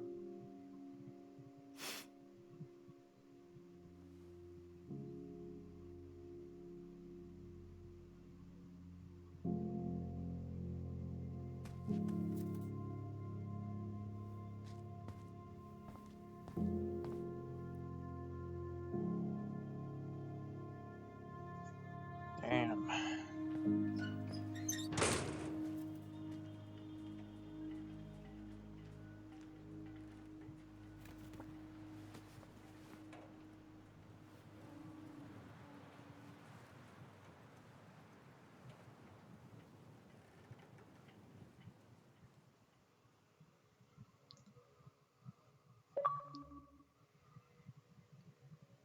Are you my daddy?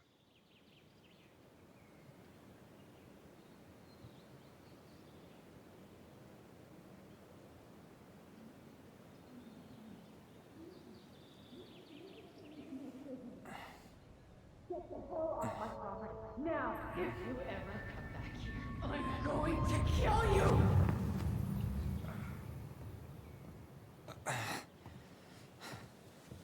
Hey, Tyler? I've been looking all over the place for you. You alright? Yeah, I'm fine. Whoa, whoa. Hey, let's get you off your feet, okay? Come on.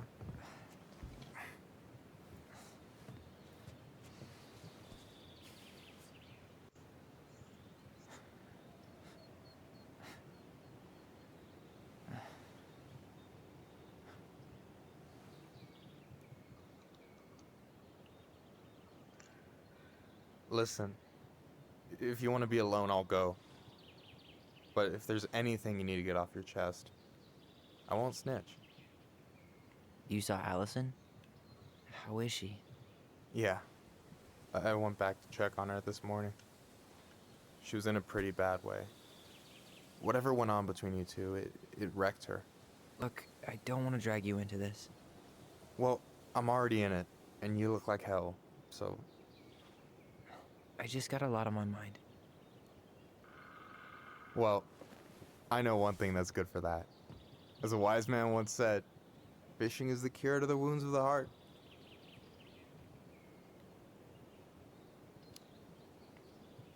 Was that wise man you?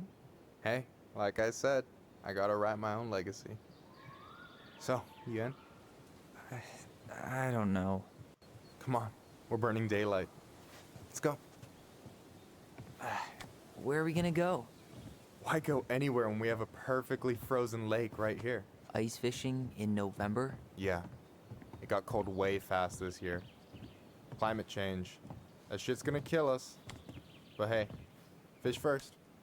You can walk behind me if you're afraid, though. You're actually serious? I am a very serious man, Tyler. Let's go. We still have to get everything out of the car.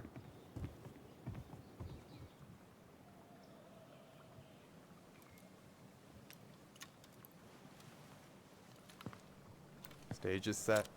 It's showtime. Whenever you're ready. You sure you don't want to go? Nah. Look, no way I'm gonna rob you of your first catch in your own backyard. All right.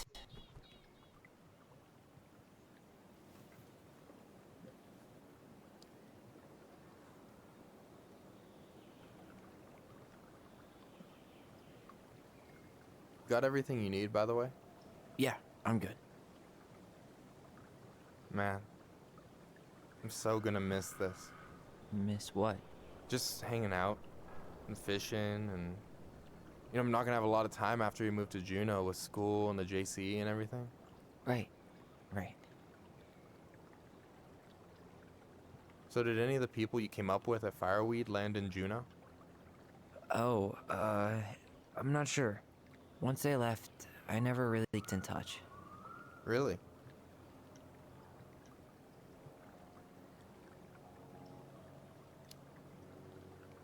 People came and went a lot. And besides, everyone moves on eventually, right? Not everyone. Not people who get so close they're like family. I already have a family. Well, there's a reason we think of families as trees. They keep on sprouting new branches and... Oh, hey, I think I've got a bite. You got this. Reel them in.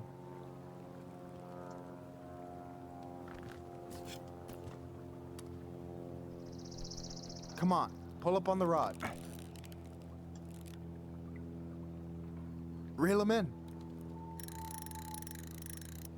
Now give it a nice pull.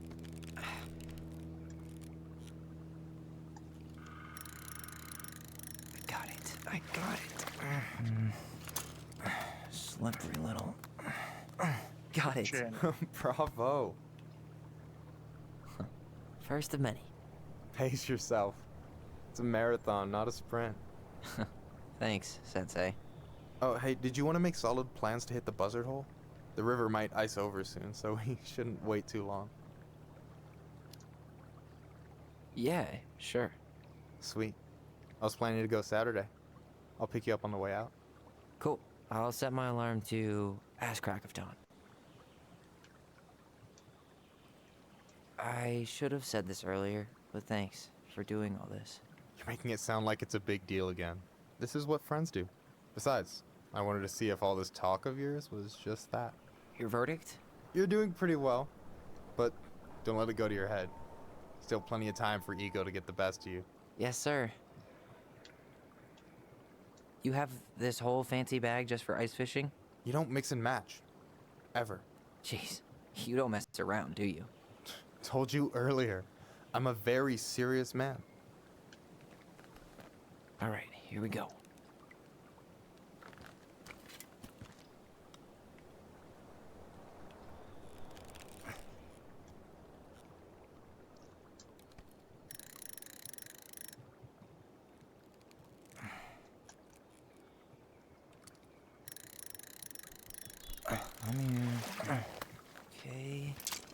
Okay. That's the second one. How about them apples? Oh, nice job. So, you weren't all talk. Impressed? I only see 2 fish in my cooler.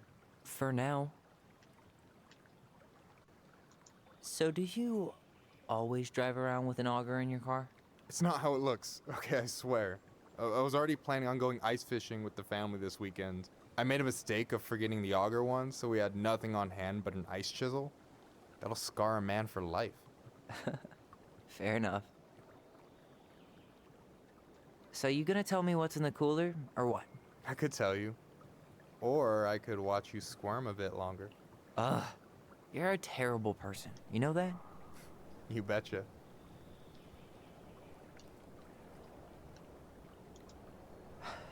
So, about last night. I don't know what Allison said, but from my side, well, I thought we were on the same page. But it turns out we weren't. Hey, so don't tell her I told you, but last week your sister was almost unbearable. She was jumping up and down with excitement at you coming back. Really?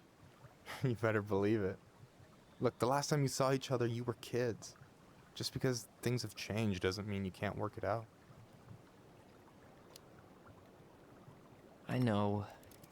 It's probably my fault. I really pushed her last night. I just don't get why she always has to run away from everything. You blame her? Avoiding the problem doesn't make it go away. She's so fixated on selling the house. It's like she's trying to bury the past. All of it. Even the good parts. Look, I'm not picking sides here. Okay, but she's been Murder House Girl ever since it happened. Now she's got a chance to put it behind her and start fresh. Shit, I'd be pretty eager too.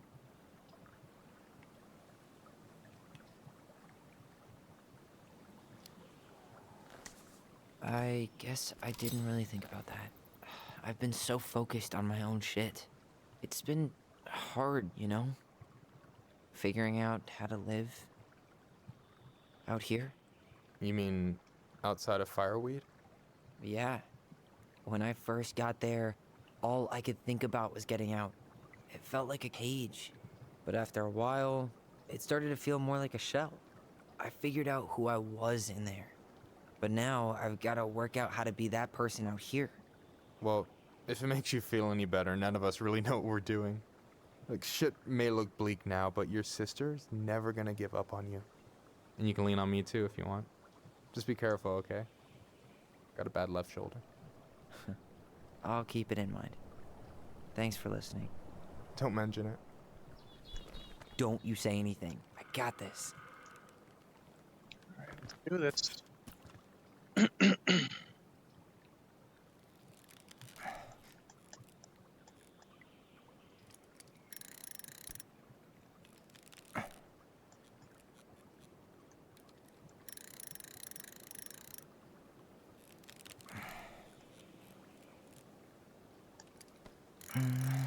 Easy. Oh. Whoa. Bam. 3 out of 3. Well played. I got nothing. That was clean. Huh. Fish I'm off a to the little fish. disappointed. Can I ask you something kind of weird and maybe hard to answer? Weird and kind of hard to answer my jam. What's up? How'd you know you were ready to trust anyone enough to put yourself out there? Okay. Yeah, that is a hard question. Told you. There's not really two ways about it. You gotta be willing to take a hit. Look, I stopped listening to the entire indie folk genre just because I was dumped at a show once. But I put myself back out there just like everyone who's ever gotten their heart stomped on. Because when you meet someone who really sees you, you don't have to pretend anymore.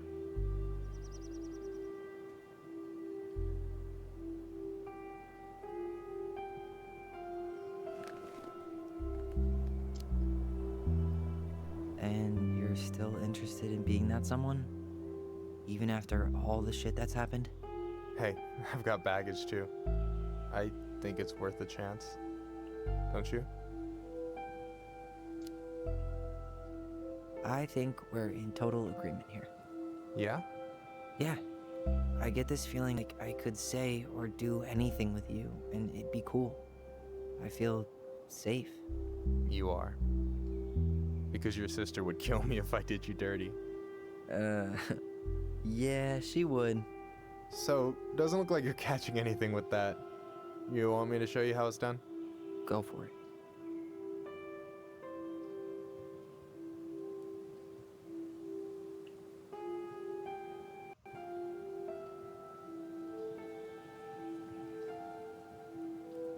Hey, you're missing the show.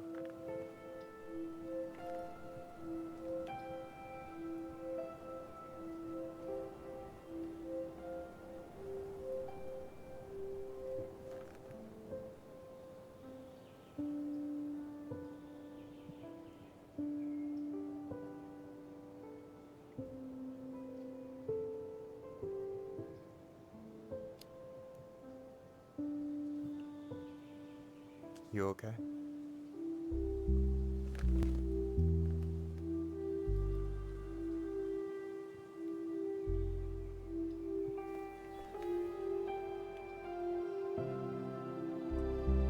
Aw, let's go.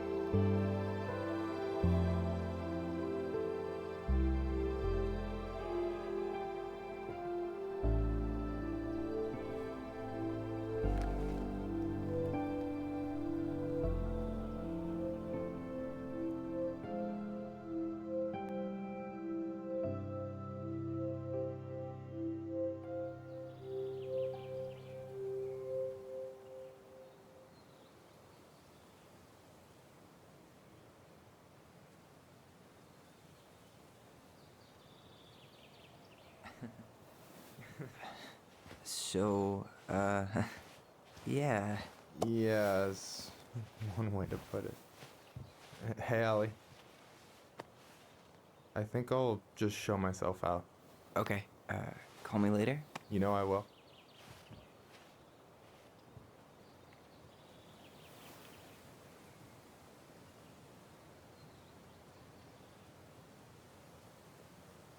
Sorry for interrupting. No, it's totally fine. We were done anyway.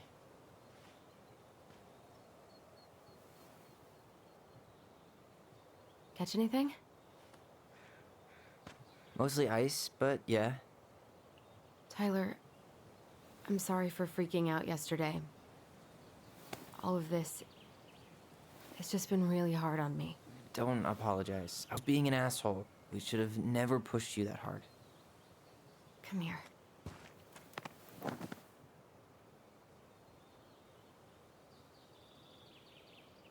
God, why did I miss you so much?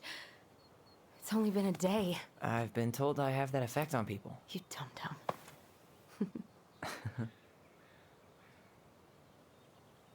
Okay, so I need to show you something. What?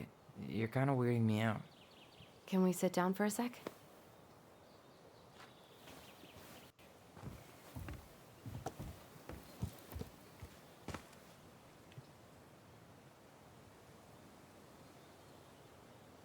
So, what is it? I was just at Sam's. He's not our father. How do you know? I asked him, point blank.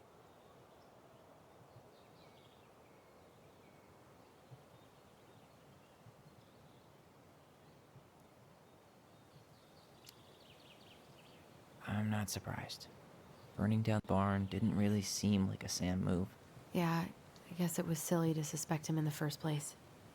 He'd never hurt Mary Ann's kids. There's something else.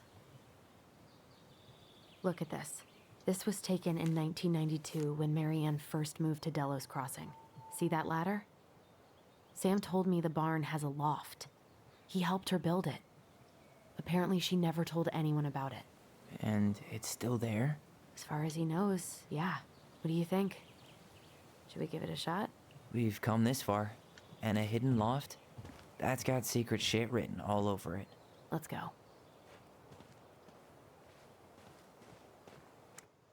Alright, let me answer this quick text real quick.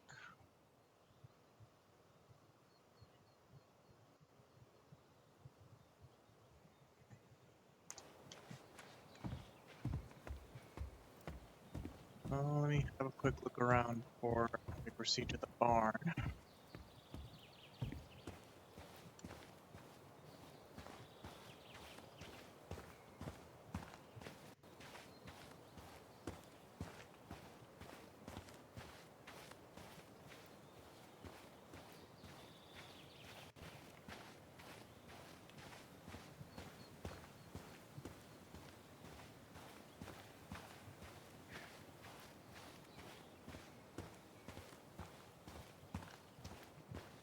You want to take another look at the picture? It might help. Look at this photograph.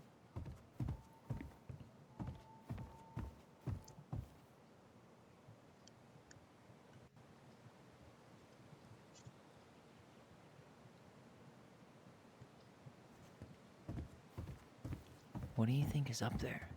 I don't know. I'm trying not to speculate. My brain was going to some real dark places. Don't worry. Whatever's up there, I'll protect you. We'll see how chivalrous you feel when you've got bats in that perfectly coiffed hair.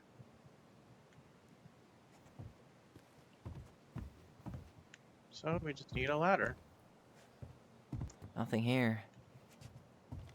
Just a regular old light switch. I thought I saw something red over here, but guess my mind's just playing tricks on me. The handle should be behind this.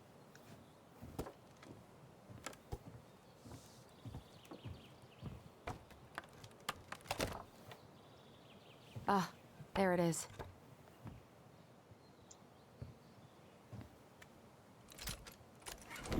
It's opening up. The Secret Keeper always did store all the best secrets in the clouds. Yep.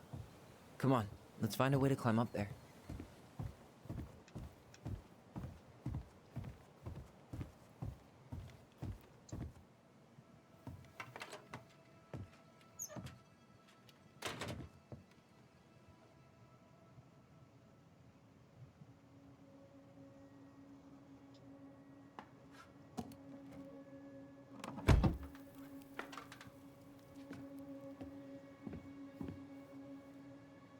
Can you see anything? Nope. Nada.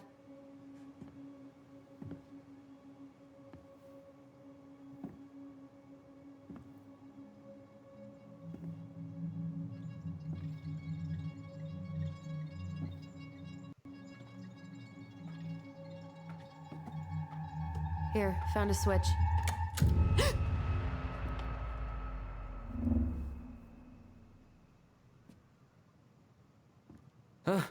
Holy shit.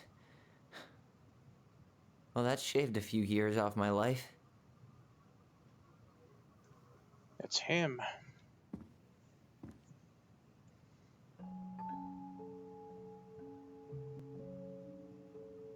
Whoa.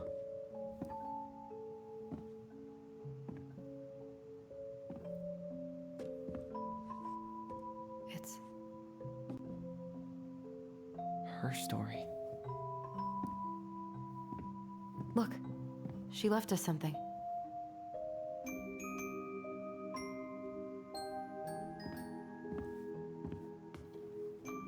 It's got a combination lock with letters. Do you think she hid the code somewhere in all this? Knowing Mary Ann, probably. Well, you want to do this? Yeah, let's start here.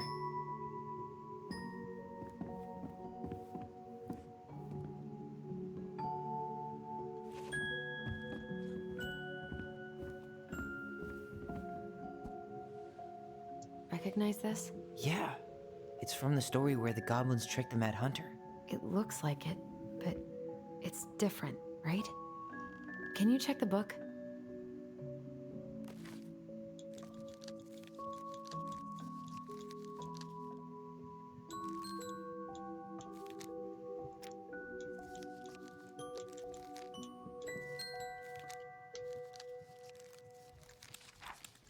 There you go.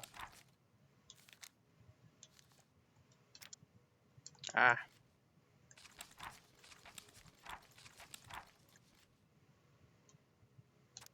There you go. The Mad Hunter gets his hand back. Once upon a time in the deep and cold lake near the ancient forest, there lived an old seal who was a powerful witch.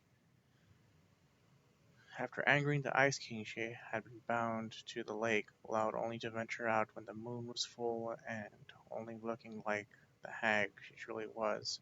For years she dreamed of vengeance, all alone within the deep lake among the corpses of her many previous victims. One night she awoke to see a black and hooded silhouette glowing to reach a beautiful gown full of stone. The human had delved deeper into the lake than any land dweller should have been able to go. His tenacity and ferociousness impressed the moon hag, and she decided he would be wasted in her statuary of corpses. She used her magic to expel him, allowing him to breathe underwater, but also binding him to her service. You, she said, will be the instrument of my release and my revenge. For you and I together will kill the Ice King. The moon hag had never heard of the Mad Hunter, and she did not know the power he wielded. She could only tell he was a hunter, and her lust for revenge blinded her to the threat he posed. She gifted him a hand of ice, which was not as nimble as a hand of flesh, but allowed him to serve her better than no hand at all. The moon hag spent years devising the perfect plan to kill the Ice King, and years more moving all the pieces into place to execute it. In the meantime, the Mad Hunter served her, guarding her chests of treasures and plotting his own plots. Finally, everything was prepared. The full moon arose, and the moon hag stepped on land, giddy at the thought she would never have to leave again if it did not please her. She brought the Mad Hunter to his post, a jagged peak of ice and stone from which he would loose the arrow that would slay the Ice King. Before she could go, he put forward a proposal. Moonhag, said the Mad Hunter, if you grow back my missing hand, I would be certain to hit the Ice King with my arrow. We will have only one shot, and I would hate to miss. You're a powerful witch, so you'll be able to craft ties to bind me to this place that I cannot break. The moon had considered it. All right, I will grow back your hand, and then bind you here with ties that will not break. She cast a spell, and the Mad Hunter's hand of ice was replaced with a hand of flesh. As the witch left to complete the next part of the plan, the Mad Hunter grinned wickedly in the moonlight. After a short time, the moon hag returned, luring the Ice King to the Mad Hunter's line of sight. What is this about, Moon Hag? Asked the Ice King. Many a long year have you bound me to the lake, said the Moon Hag. Many a long year have I been alone in the dark. That ends tonight. She cast a powerful spell that made the Ice King slow to react, then gave the signal. Mad Hunter, she cried, let your arrow fly. Nothing happened. She twitched nervously. Mad Hunter, she growled, let your arrow fly. Still nothing happened. The Ice King, meanwhile, was striding towards her, slow but furious. The moon hag fled, running first to the jagged peak of ice and stone where her servant should have waited. But the peak was empty, the ties had been broken, and the Mad Hunter was gone. For in the end, he was the more powerful of the two, especially once he had two hands. When the Ice King finally caught up to the hag, his furious voice could be heard throughout the forest. For your wickedness, you will be eternally bound to the lake. You will no longer be allowed to leave, not even under a full moon. The moon hag was imprisoned in the lake, and she never again tried to escape. And this is how the Mad Hunter escaped the moon hag, and how he got his left hand back. Okay, spot the differences.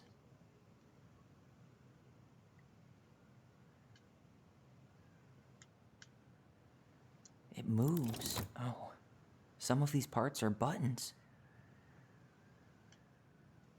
Huh. Is there an extra star here? Or am I just imagining that?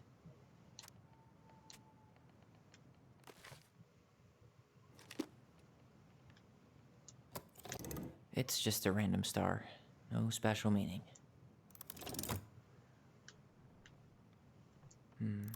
Maybe that branch looks a little bit different? I don't know.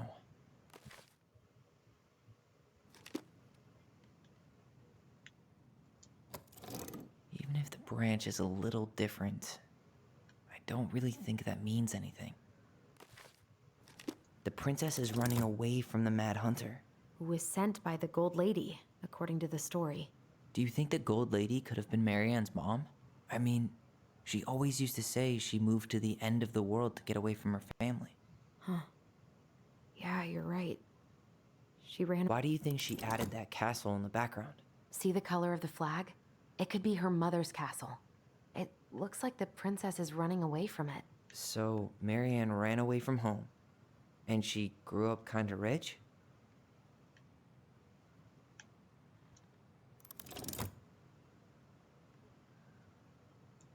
Huh.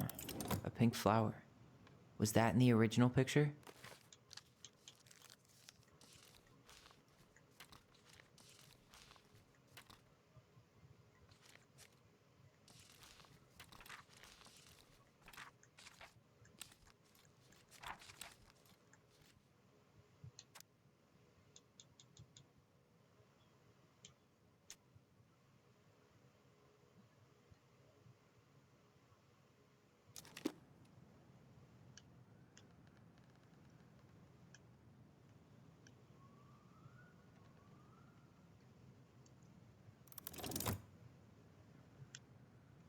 Huh. No goblins. Yeah. In the original, the goblins managed to save the princess from the Mad Hunter. So we saved Marianne from something, but not in this version?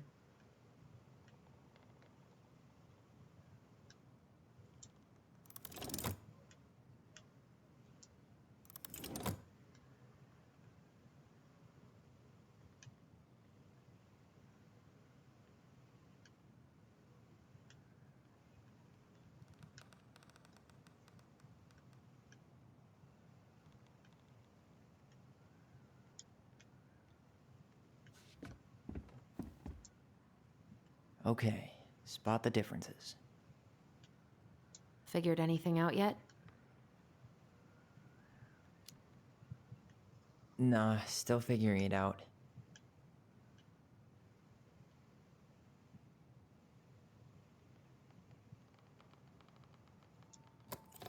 Never mind.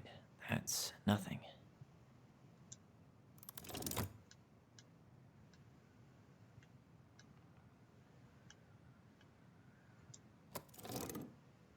Does his smile look different to you? Well, here it is. Why do you think she changed the picture? I don't know. Maybe it's a message. Like, the differences between the two mean something.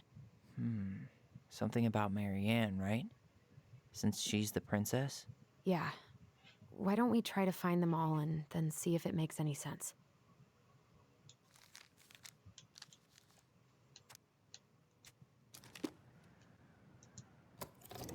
Or not.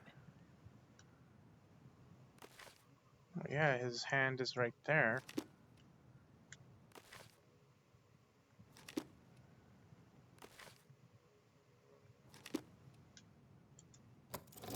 It's just a random star. No special meaning.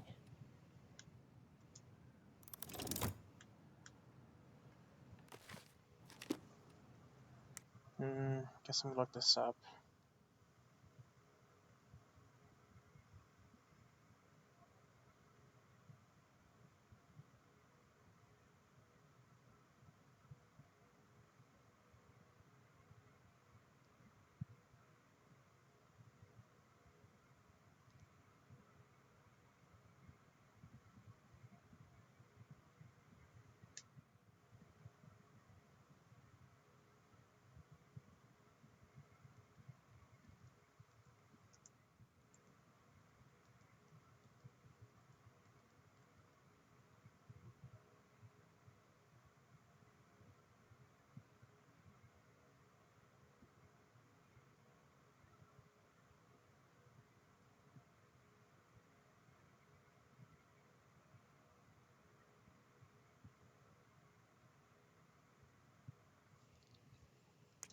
Okay, meanwhile that's loading up.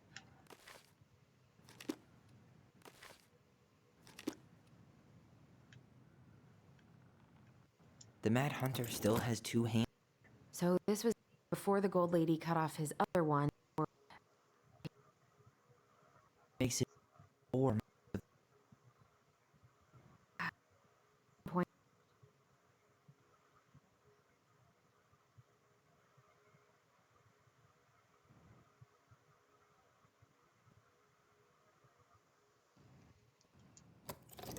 Actually, I'm not sure. Really, straws. It's just a random star. Huh. Maybe not. Is different.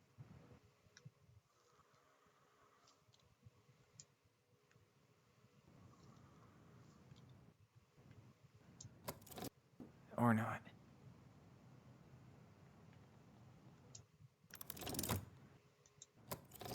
Never mind. That's...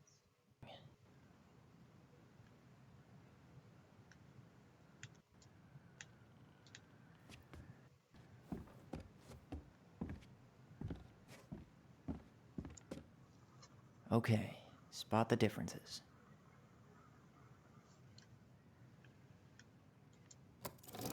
Even if the... Well, here it is. Why do you think she changed the picture? I don't know. Maybe it's a message. Like, the differences between the two mean something. Or not. Did she add that flower? Is that like a innocence lost kind of thing? I'm really grasping at straws here.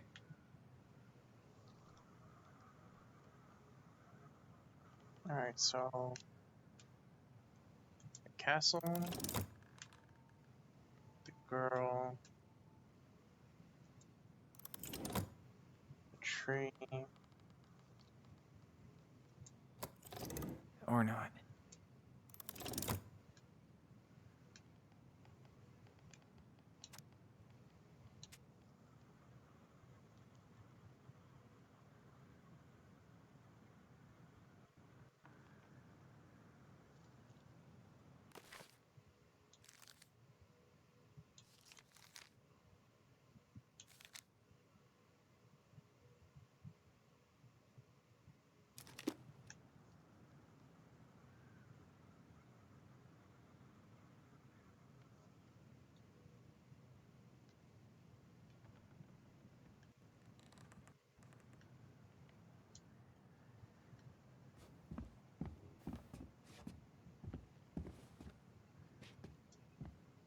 Okay, spot the differences.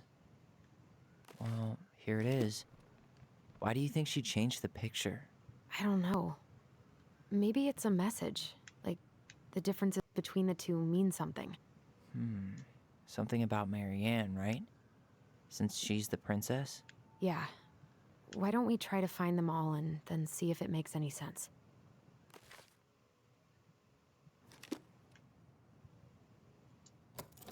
Wait.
It's not the same title, so I guess that counts as a difference.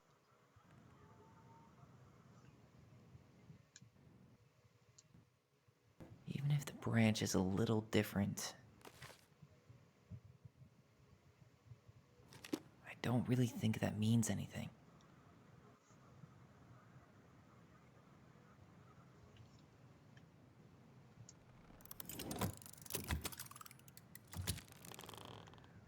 That's it. Whoa. What's in there? Tyler, see that little light? I think we need to solve this one next. Pictures, letters. Have you ever seen any of these? All the pictures of Marianne I've ever seen were the ones hanging on the walls. The Gold Lady. That was definitely her mom. So, did Marianne grow up kinda rich? Maybe. Would have been nice to have some of that.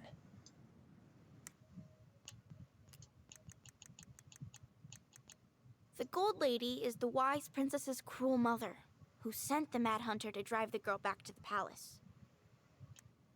The Old Bear is a mighty beast who lives in a beautiful cave of ice. He is in love with the wise princess, but she doesn't love him back. Oh, poor thing. Why would she keep an old drawing of a pet in here? Birdie Polly, I'll miss you forever. I can't believe she was a ballet dancer. Marianne. And a good one, too. God, that's so not her.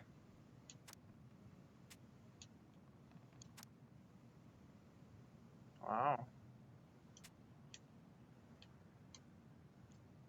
Wow. I don't think I've ever seen a picture of her that young. I think that's her mom in the background.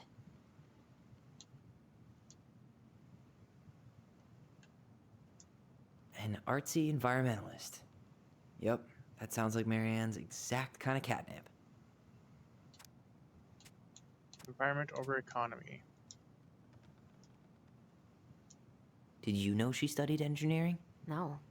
It looks like she changed her major to visual arts.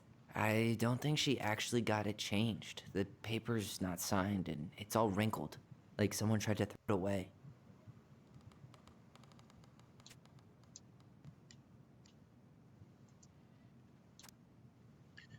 Marianne, can't do this anymore. You deserve better than cliche bullshit like it's not you, it's me. But the truth is, it's all just been too much to deal with, and I realize I'm just not ready.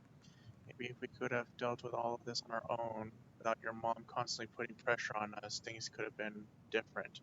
The damage is done. It's probably too late for that now. I'm so sorry. You're an amazing person, and you made me a better man. I hate myself for doing this, but I feel like we'll both be better off apart. There I go with the cliches again. Please don't ever stop being who you are. Here, but I'm gone. Brent. Could this guy have been any more cryptic? Tyler, see that little light? I think we need to solve this one next.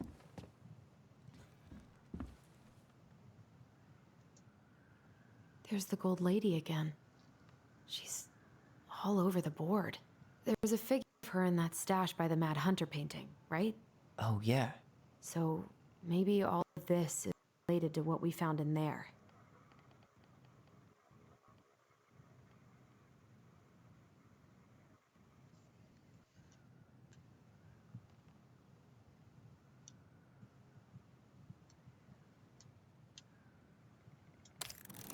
Hey, I can move the piece next to the Gold Lady. All these pictures.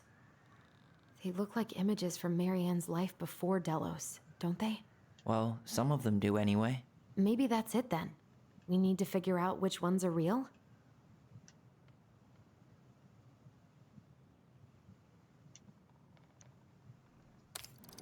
The princess dancing, playing violin, spinning wool.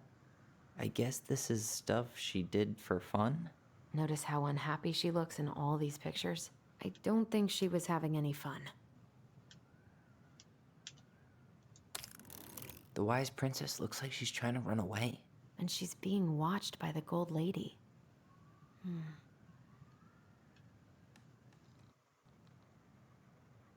Mortis.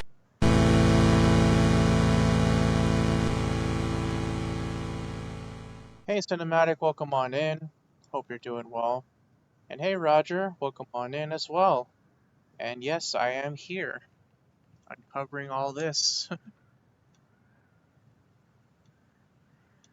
Alright, the last one here. Yes, hope all is well.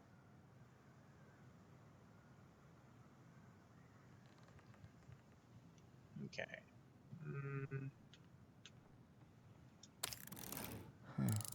What's the Gold Lady do? Is that it? It's opening.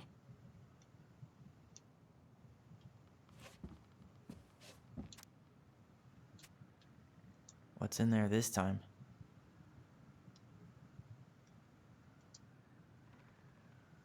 That's the house.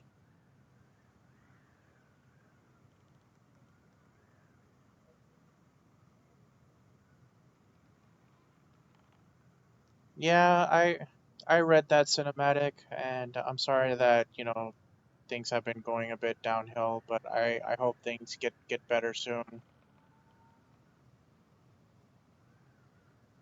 Also, yeah, Roger, basically most of my titles since Monday has been Backstreet Boy references. So that's the house. Is that Carol? Yeah, and Sam. Look at him. He's so young and happy.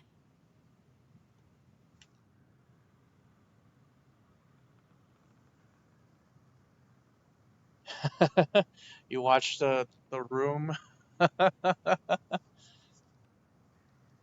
That's pretty hilarious. I remember watching The Room with a few friends of mine, and we both had a nice hour-long laughter. Wow. She worked for a watchmaker in Juneau before she moved to Delos. No wonder she was so handy. Oh, so that's how she found the house.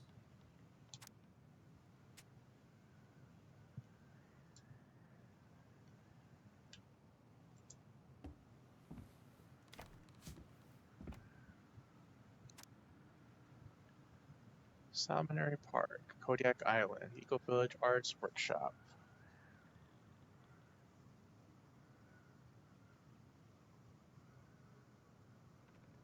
Oh yeah, cinematic, absolutely. I did not hit her, it's bullshit. I did not. Oh, hi, Mark.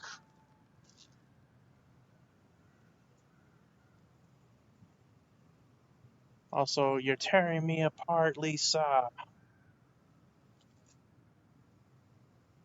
Yeah, that movie, even though it's pretty terrible, it's pretty iconic. Oh god, lots of Salmonberry notes. Park. Huh. Is that some kind of commune? Looks like it. So weird to imagine her living in a community like that.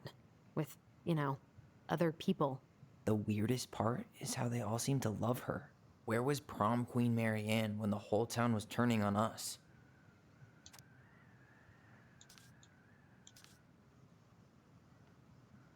Yeah, everybody betrayed me. I fed up with this world. Cheap, cheap, cheap, cheap, cheap.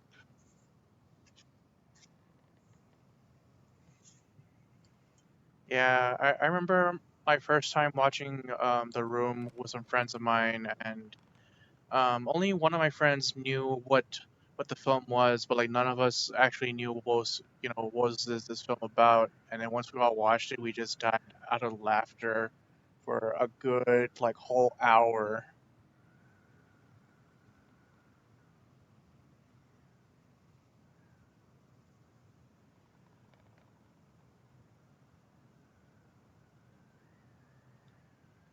The good people at Seminary Park, Koyak Island, June 1992. Don't be a stranger. Keep on looking for those answers to the questions in your head to which you're blind. Smiley face Shelley.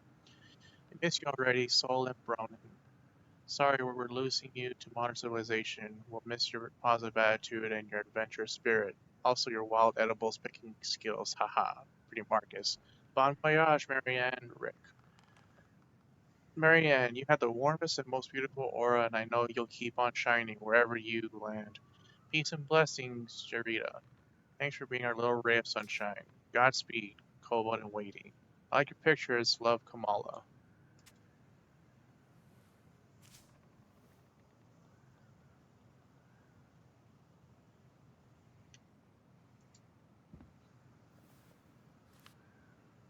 Her father. Marianne, I hope this letter finds you, but since you didn't leave any contact information, I'll have to send it to your aunt and hope for the best. I'm writing to inform you that your mother passed away last week. We just had her funeral reception. The house has been filled with people all day, friends, family, colleagues, and church members. I know it's 11 p.m. and I'm sitting alone at the kitchen table surrounded by dozens of trays of food, flowers, and sympathy cards. Your cousin Edie brought in a beautiful photo album full of our birthday pictures in like honor. You're there in all of them, but you weren't here today. We haven't heard from you in 4 years and can only hope you made it to Alaska or wherever you are, and that you and your child are both safe. Your mother has been sick and depressed for years and hope you can imagine why. The pain of being shunned by your own daughter, knowing she would never get to see her grandchild grow up. It spread through her body like cancer and consumed her completely. All this suffering simply because you ran away like a temperamental little girl instead of accepting her help when you got pregnant out of wedlock after dropping out of college and without a penny to your name. She only stepped up to help because she knew you weren't ready to raise a child properly, Marianne. Mother's duty doesn't end when her children leave home. Now that you're a mother yourself, I hope you will begin to understand that good parenting isn't about calling children. It's about providing for them and shaping them into the people they're supposed to become, whether they like it or not. I won't trouble you again. You made your intentions clear. I just thought you should know. Dad. What the hell? Mary Ann was pregnant in 1992, before she even got here. Before us? Do we have a long-lost sibling out there somewhere? It's possible, but she could have given it up or miscarried. Who knows? Yeah, you're right. Do you think we could track down her father? You mean the grandfather she never told us about? I don't think I want to. You're not at all excited about having more family. You saw the letter. I don't think we want any part of that. Fine. Let's keep digging. So there's a third child in this. This just lit up, so I think we're supposed to try this one next. Why are these pictures from the Book of Goblins here? I don't know. We'll get to those later. Let's finish this one, okay?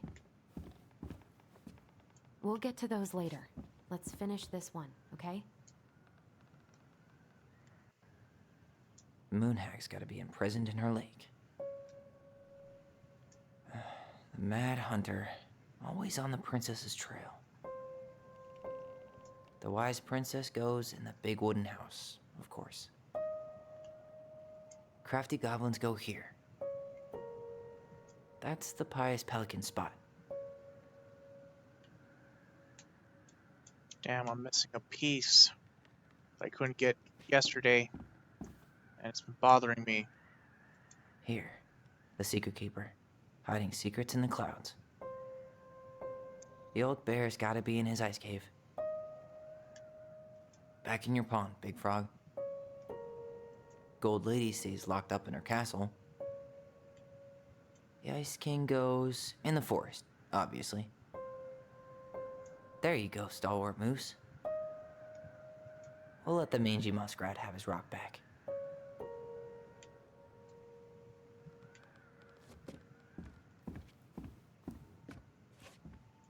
What's this? Some sort of map? One day she took her tiara and ran away to the forest.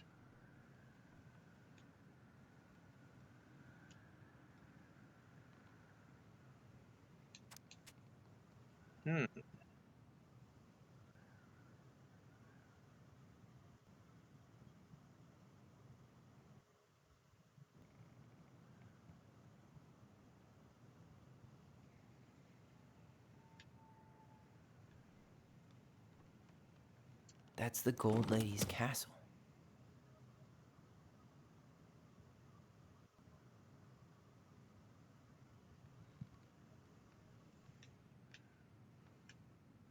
Some sort of clock? Okay, getting somewhere.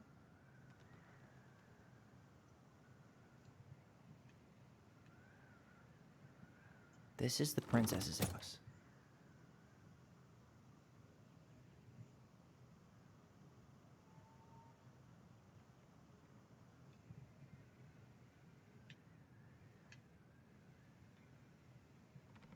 What's that plant thing on top? Oh, those are definitely salmonberry flowers. Hey, that degree in outdoor studies is paying off. This looks like a dinner. It seems like it's not doing anything. Maybe it's broken? Okay, This looks like a dinner. Damn it. Why is nothing happening?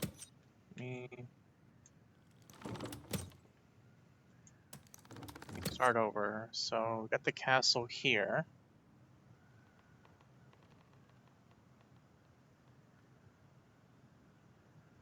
Then let's do the salmonary. What's that plant thing on top? Oh, those are definitely salmonberry flowers. Hey, that degree in outdoor studies is paying off. And then I guess from there we do the clock. Some sort of clock? Then let's do the house. This is the princess's house. This looks like a dinner party with the old bear and the very old beaver. Yes. Oh. What's in there? Another letter? The princess's laws. Is this from the Book of Goblins? Not that I know of. Well, sure looks like it could be. Cover the princess's lost treasure.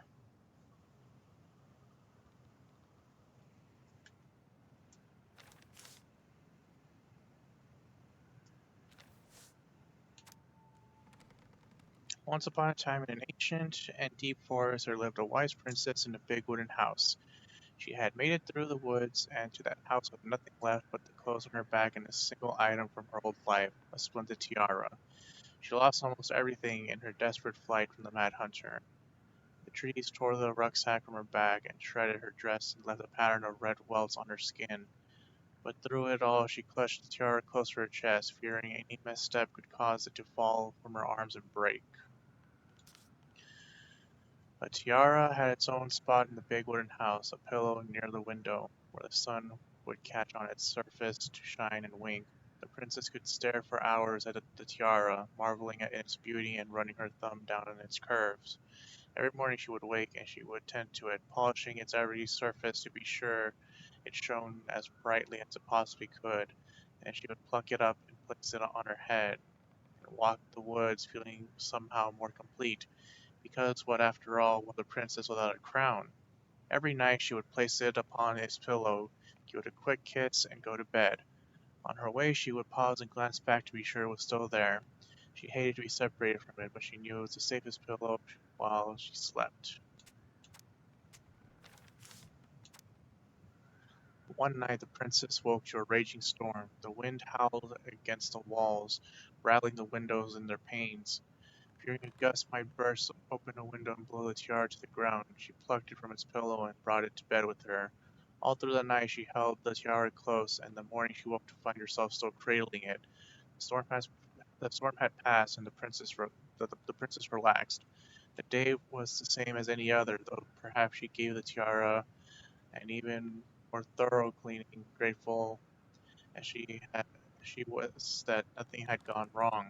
That night she placed the tiara upon his pillow to give it a quick kiss, and went to bed, pausing on her way to be sure it was still there.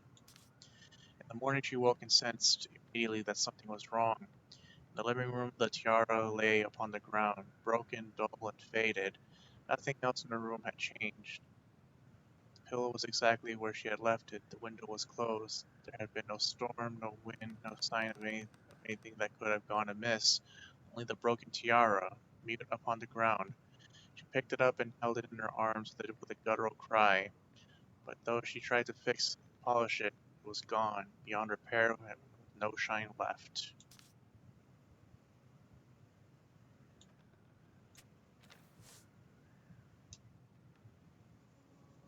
And that was how the princess lost her most precious treasure and her title.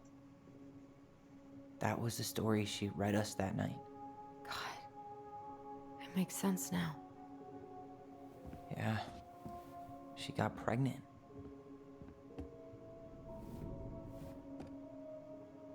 And she ran away to start a new life.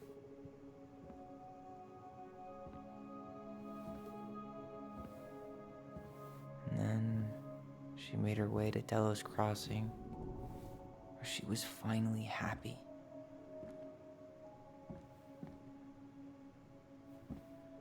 But then the baby died.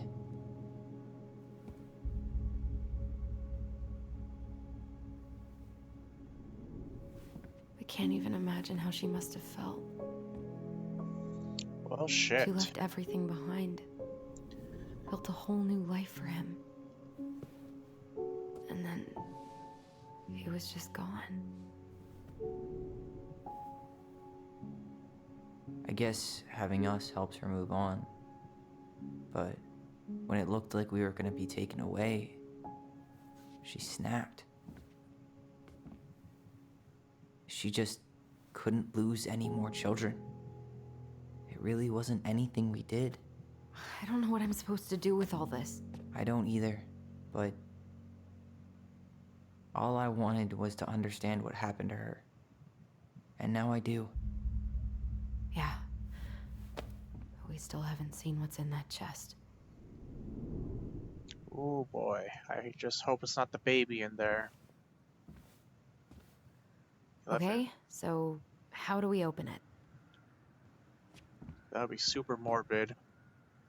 The princess lost her most precious treasure. That's why it all happened. I still can't wrap my head around it.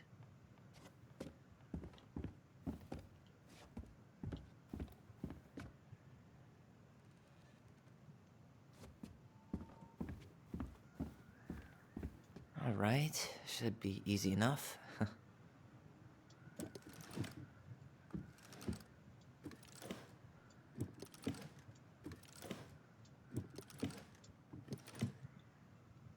Actually, let me have a look at the clues. Okay, so there's a red L, a yellow O, and Zelda, welcome on in. Appreciate the raid. Welcome, welcome. Give you a quick shout out.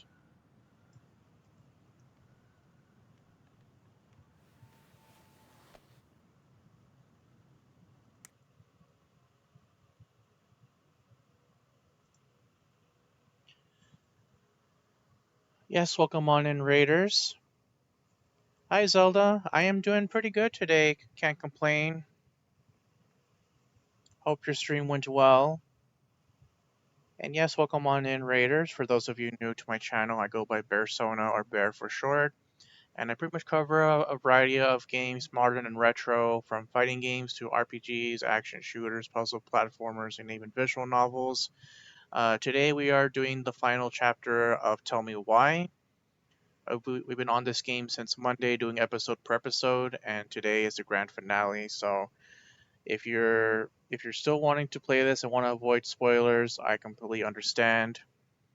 But yeah, we are pretty much at, I want to say that the end point of the game, though I could be wrong, but we're definitely finding a lot of answers here. Okay, so red L, yellow O, and orange E. Okay. Alright, should be easy enough. Care package, sure thing. Ugh. Yeah, this game has been pretty good. I love the Dontnod games. They're the same people that make Life is Strange. They did this game, and they're currently working on another new game. So, Life is Strange is a pretty it's a pretty good franchise of games, and the very first game means a lot to me in a personal way. But yeah, hope the stream went well. Okay, so red L.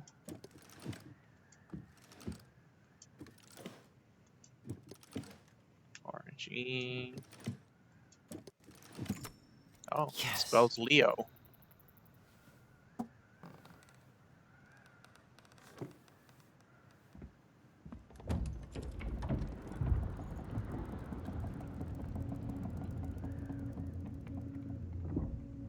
Whoa. Did it just get darker in here?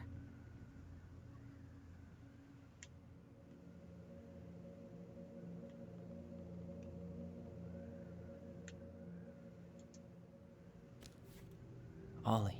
She noticed. I was her son. Dear Allison and Ollie, we write stories to understand and be understood, but what good is a story without a first act? I'm sorry I kept mine from you for so long. All my love, goblins. Why does she have a photo of that tree locked in here? That must be where baby was buried. Is that Leo Ronan?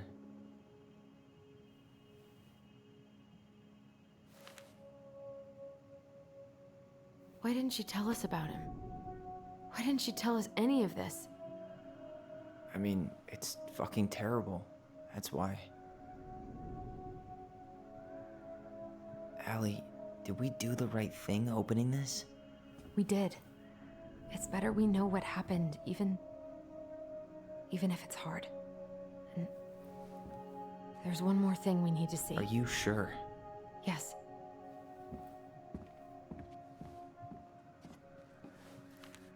Come on, let's go to the dock. It's time to finish this.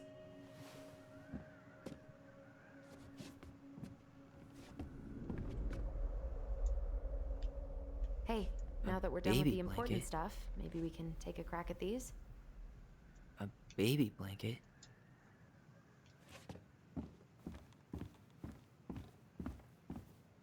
The Very Old Beaver's repair list. That's the story where the princess's house gets damaged by a storm and the animals help her fix it. Yeah. What did they do to fix it again? That's the beaver story.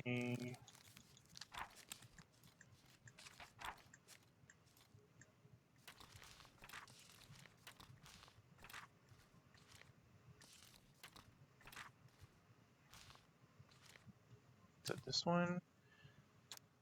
Beaver fixes a house.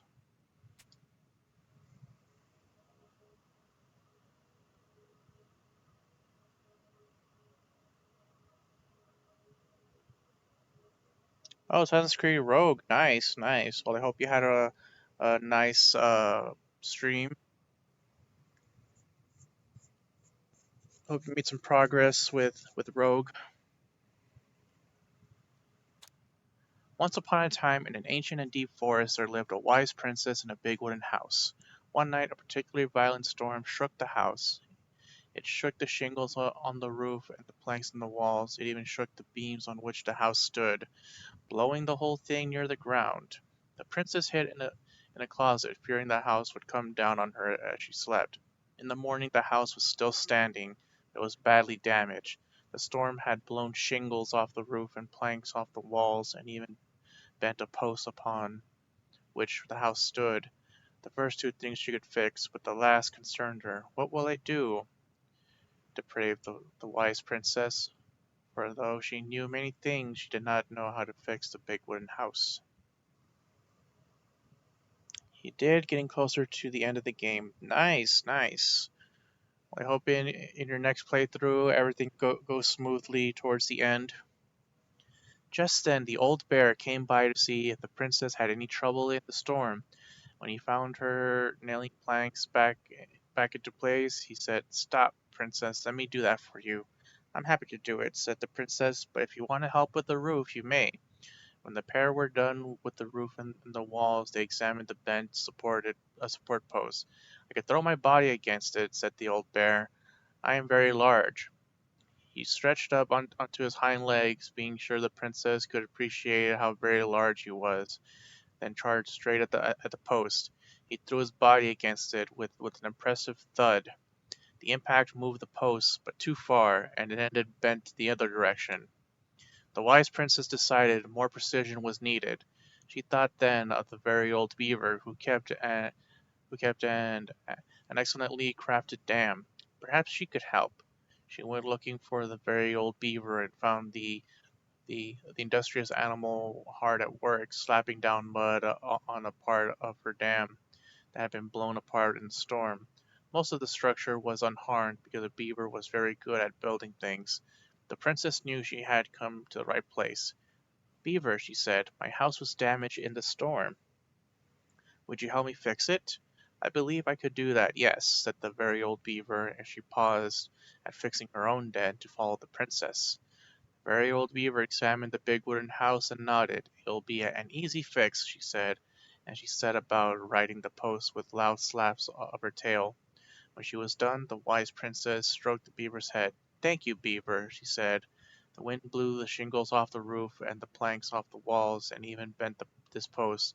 Now, thanks to you, I still have a home." "Think nothing of it," said the very old beaver, who returned to work on her own den once again. That winter the very old beaver grew ill, very ill. She was not able to fix her den, nor to gather food. When the princess found out, she set about delivering meals to the beaver. She brought stews of corn and beans and baskets full of bark and twigs from the beaver's favorite aspen. One day the wise princess noticed that the beaver's den had begun to fall apart. She set about fixing it, and though she was not as talented as the very old beaver, the fix kept the creature warm and dry. "Thank you," said the very old beaver. "Of course," said the princess. "You helped me when the storm blew my house near to the ground. Thanks to you I still have a home, and I am happy to do the same." The princess continued to nurse the old beaver until the day she came to the dam, and the forest was still. No birds sang, no branches rustled, no small things skittered within the underbush. "Oh," said the princess, staring sadly at the dam, for she knew the old beaver had passed on. "Goodbye, my friend." And that is how the very old beaver saved the big wooden house and how the wise princess repaid her kindness. Wow.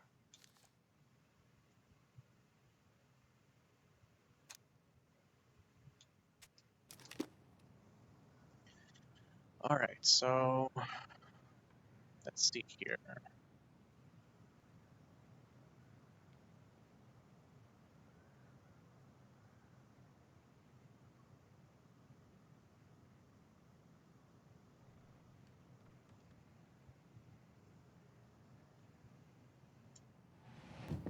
She fixed the roof shingles.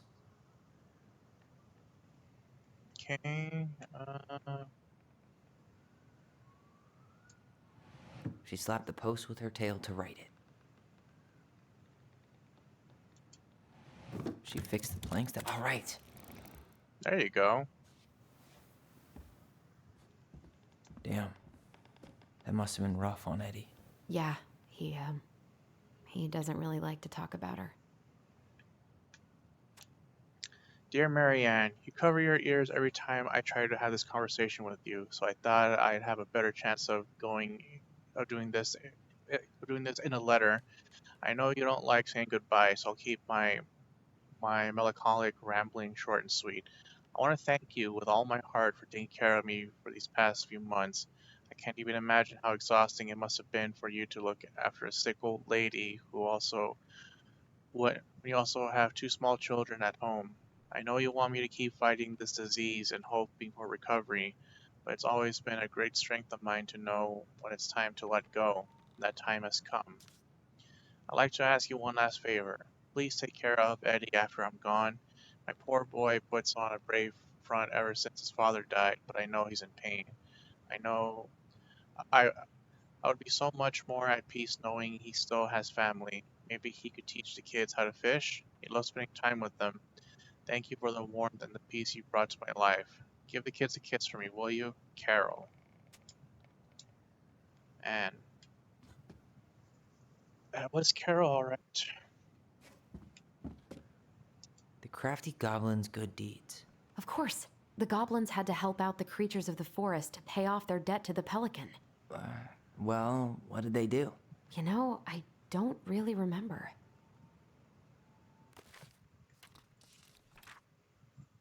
Crafty Collins, good deeds.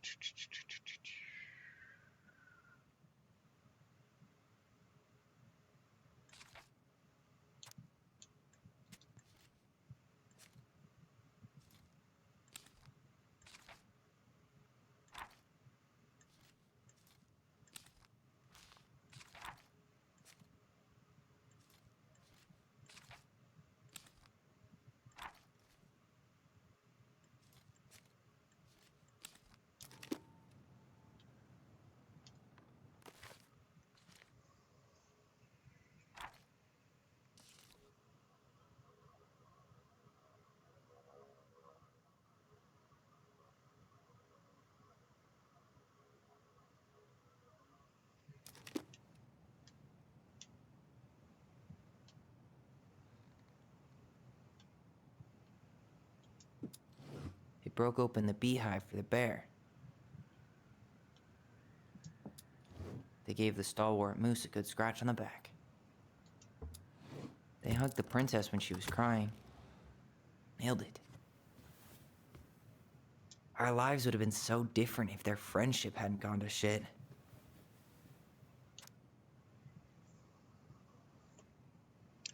Pelican Crossing is a specialty gift boutique located near the O'Shea Glacier, catering the Gastineau Channel tourists as well as Delos Crossing locals. We specialize in an assortment of high-quality products from home accessories and handmade souvenirs to personalized apparel and locally made art. Pelican Crossing will be the first store to act as a relay between the buzzing arts and craft scene and customers. In addition to a wide array of novelty handcrafted products, the consumer will enjoy friendly and knowledgeable customer service from Vecchi store co-owner Tessa Vecchi and up-and-coming artist Mary Ann Ronan. The business plan is prepared to obtain financing in the amount of $20,000 to purchase inventory and to help cover expenses in the first year of operations. In year one, the Pelican Crossing plans to break even, and in year two, we plan to generate a moderate profit. Working on the executive summary part of our business plan. What do you think, Tessa?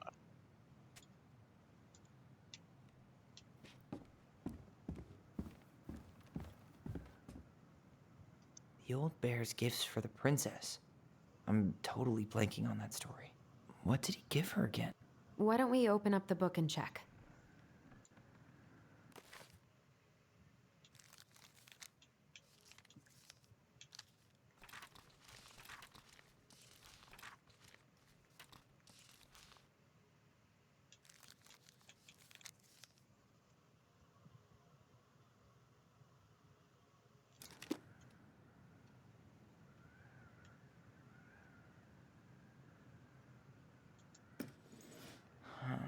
fresh caught salmon? Hazelnuts. Actually, I'm not sure. A handful of ripe berries?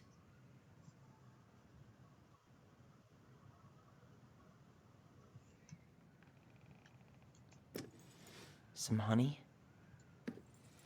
Actually, I'm not sure. Some roses, maybe? Maybe not. A newly bloomed bluebell? Nice. Man, he had it bad. Just couldn't let go. Sorry for the note under the door like a prison inmate. You okay? I stopped by and rang a couple of times this week, but you didn't answer. I could see the light in the hayloft, so I figured you were in, but didn't want to talk. I hope I didn't ruin everything. I know I probably came on kind of strong, but the thing is, I don't know how to talk to a woman like you. You're strong and kind, and you know so much, it's hard for me to know how to keep up. I guess all that went to my head, but I want you to know I got the message, and I'm gonna get out of your hair now. And there doesn't need to be any bad feelings. We can pass in the street and say hello or not. It's okay. P.S. I noticed your car was leaking, so I put some sealant in there. You might need to take it to the shop, though. Let me know if you want me to come with you, because sometimes these guys try to rip you off. If not, no big deal. Sam.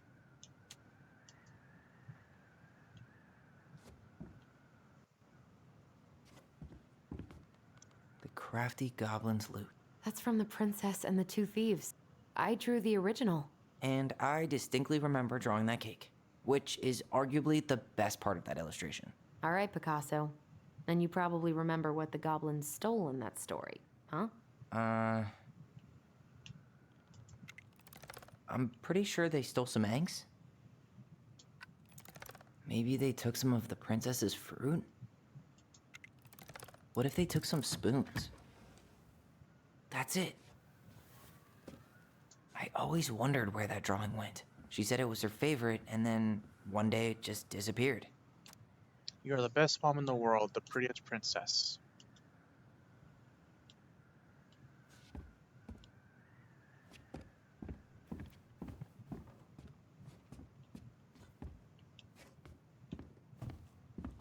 Yeah, that pretty much solves everything.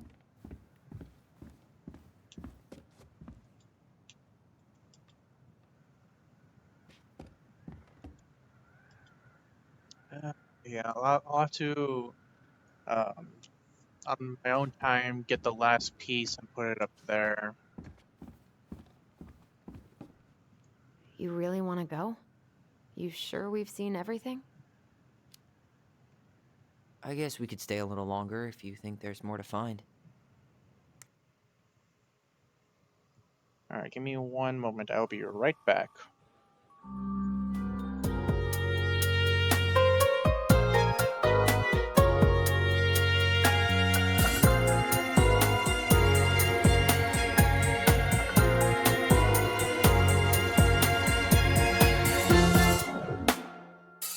Can't get my mind out of those memories. Now time to tell them, don't take my dream. Still music keeps on tuning me from the worlds that hurt my soul, removing that from my mind.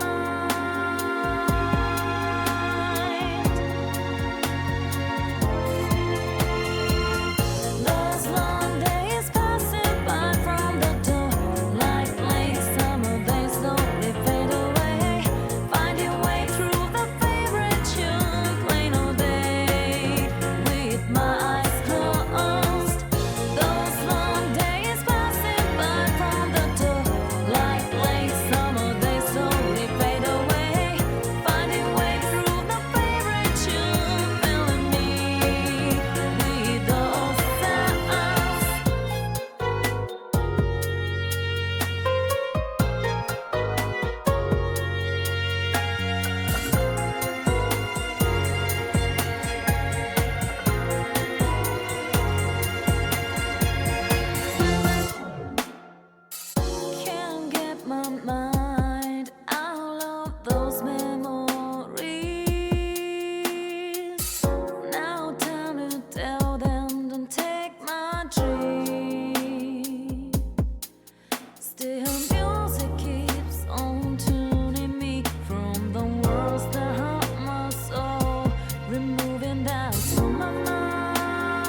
Alright, sorry about that. You really want to go? You sure we've seen everything? Yeah, oops. I guess we could stay a little longer if you think there's more to find. You really We're want to pretty go? much good to go. You sure we've seen everything? Either way, I'm ready for this to be over. Me too.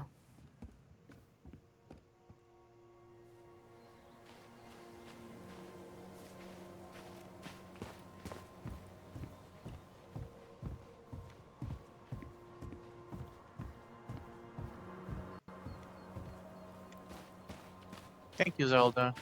Yeah, I had to answer a quick response from my folks.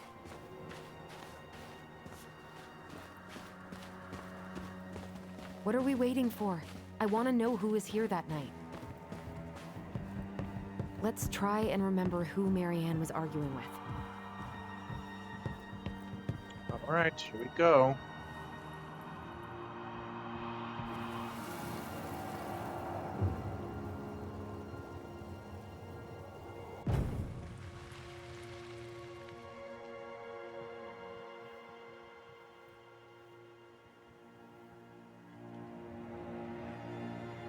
Almost.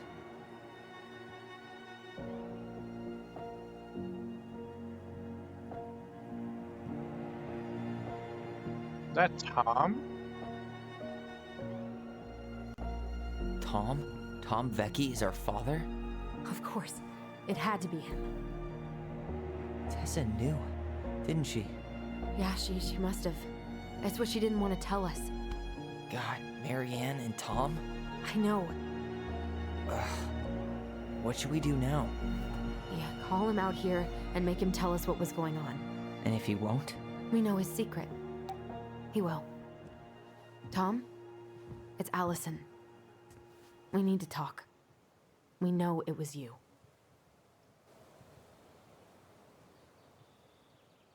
Oh boy. That is definitely a twist there. Because Tom was always a nice gentleman and was in episode 1.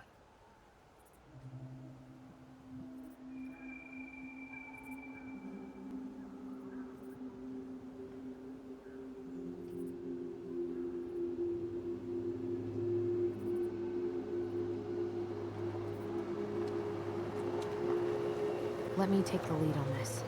I know him better. I thought I did, anyway. Sure. Whatever.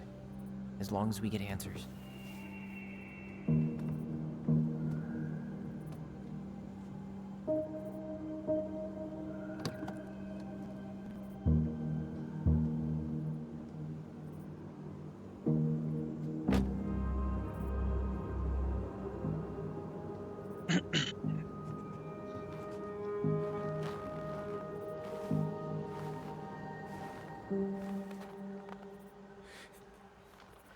Kids, listen. You're our father.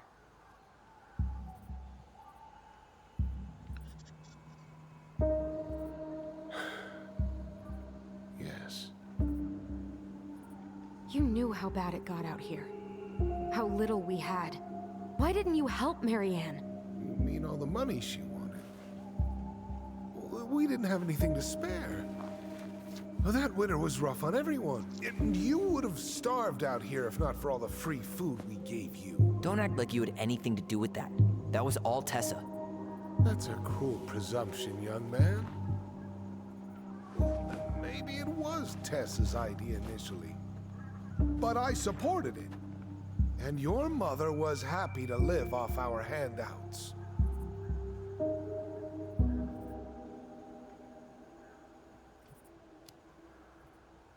You tried to burn down our barn and knocked Tyler unconscious.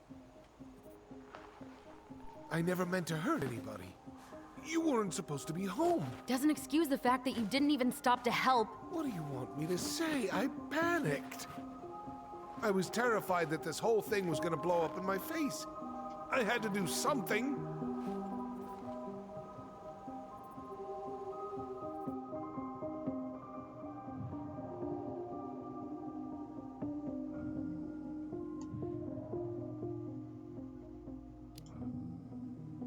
Hey, you hearing me? Yep. Sorry. I'm trying really hard to keep myself from punching him in the face. He's not even the least bit sorry for what he did. He could have seriously hurt you. Yeah, he's just a fucking coward.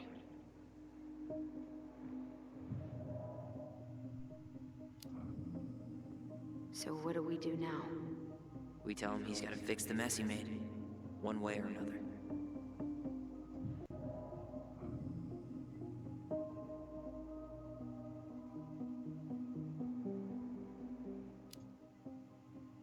You were here that night.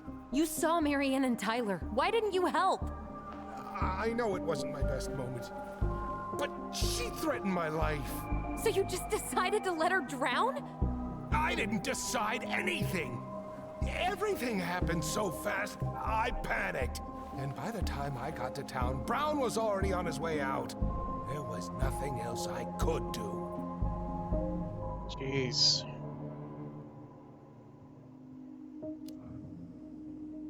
Does he really expect us to believe there wasn't anything else he could have done that night? I don't know, Ellie. I'd rather not think about it.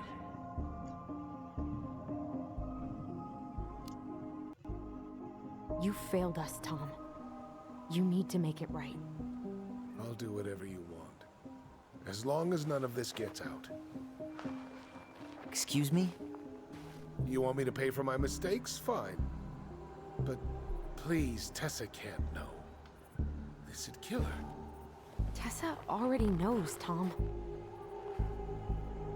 No.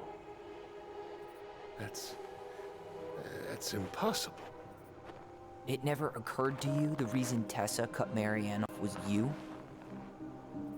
But she never said anything. Oh, Lord. You should try talking to your wife. Maybe if you had, we wouldn't be in this situation. And maybe Marianne wouldn't be dead. Oh, come on. You of all people should appreciate how troubled Marianne was. She was unhinged. Something like this would have happened sooner or later.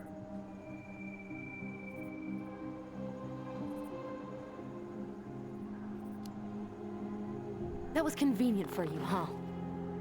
You preyed on her because she was vulnerable. And you knew you could always blame it on crazy Marianne Ronan if you got caught. It was nothing like that. Nothing at all. Your mother was a very pretty woman. And she'd been so many places and done so many things. The way I always thought I would have. I got caught up. Love made me a fool. Look, I made mistakes. But this will not go any further than the three of us. Why? We know. Tessa knows. Marianne's dead. There's no point in hiding it anymore. He's afraid it'll tank his campaign. Am I wrong? Jesus, Tom. I've kept your secret all these years. I don't want to go spilling it, but I will if I have to. What? Yeah. Your little story about self-defense. I've never told anyone how Marianne really died. That night, I came out here because I was worried about your mother.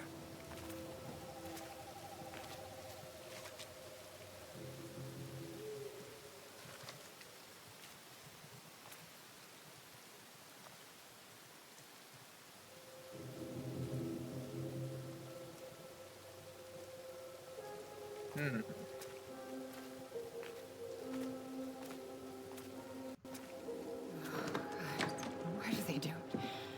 They made me do it. They made me do it. Why did they do it? This is his fault. This is his fault.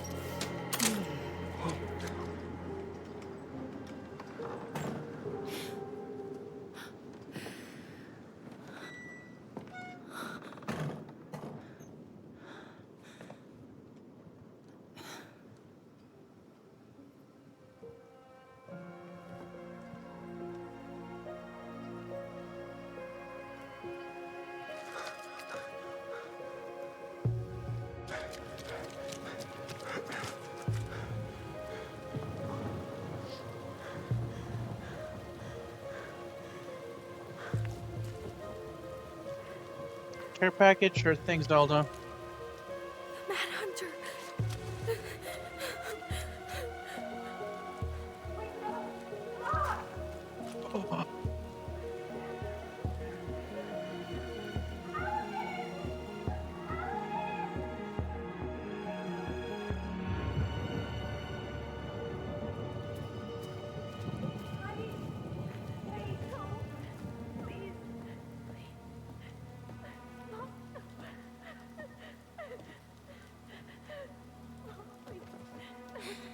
I'm not gonna hurt you.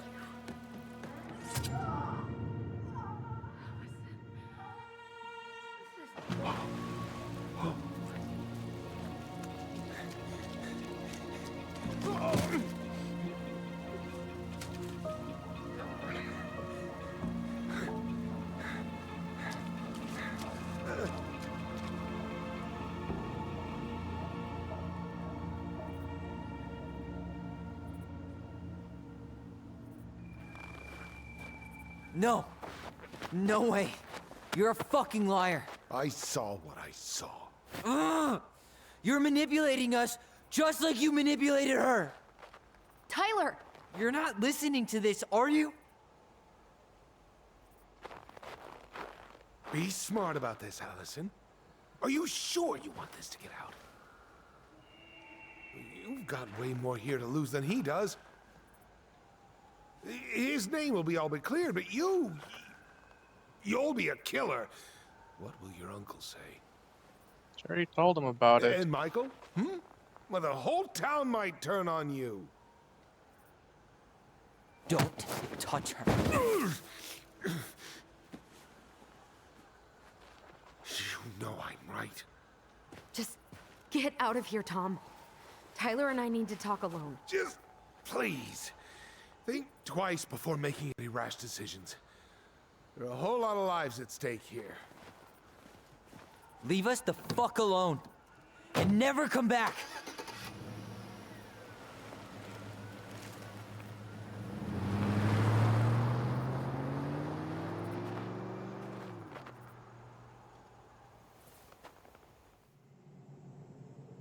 Yeah, Eddie pretty much knows what happened. But how do we perceive it? Allie, you okay? You didn't let that asshole get to you, did you?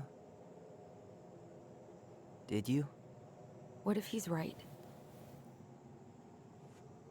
I've been having all these nightmares about that night, and they were a lot like how Tom said. And now, when I try to remember, that's all I can see.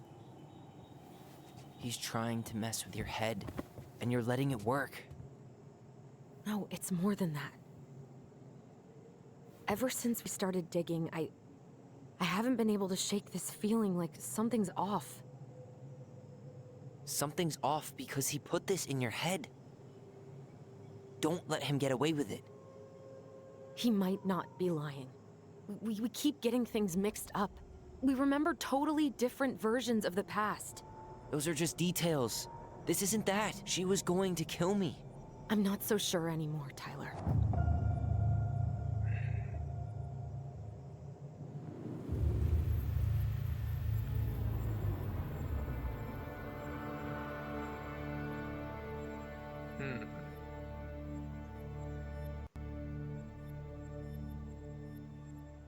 So what exactly happened that night, in Allison's point of view?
She had a gun pointed at me. She chased me. She said she was going to kill me.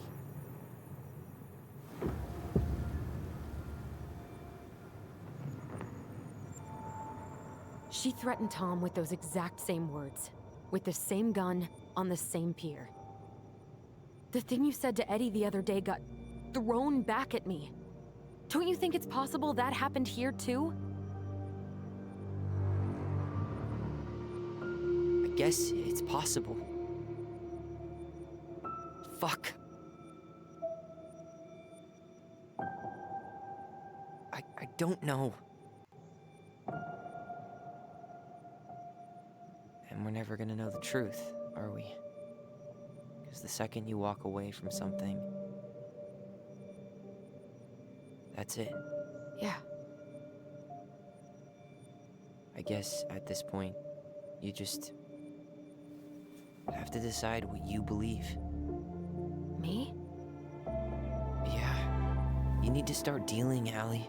And that means coming to terms with whatever version of the past feels the most true to you. No more running. Whatever you choose, you gotta live with it, okay?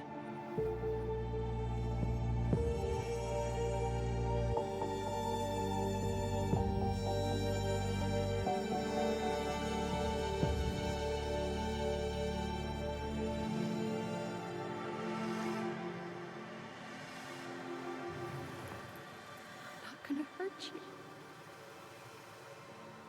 I'm not gonna hurt you.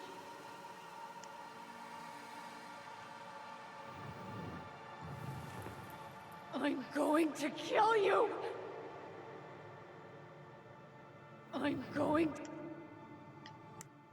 Alright, so here's the thing.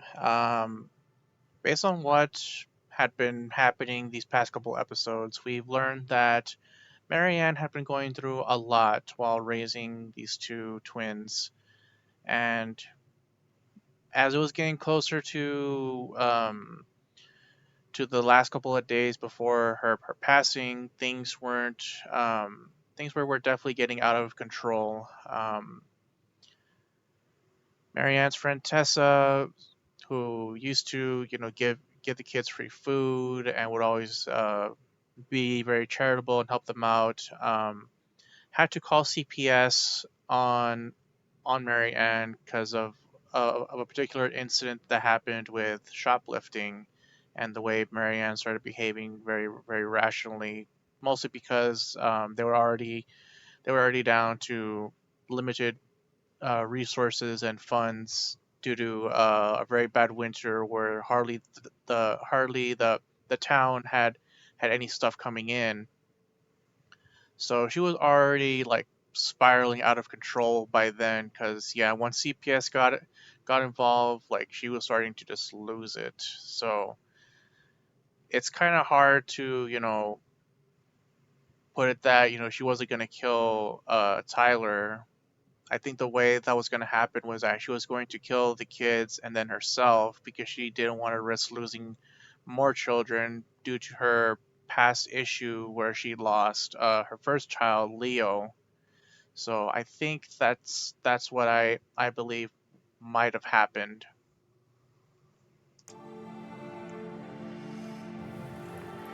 I'm going to kill you!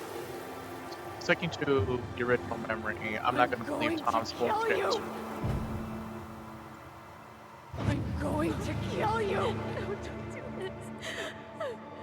Mom, no. Allison. This isn't... What?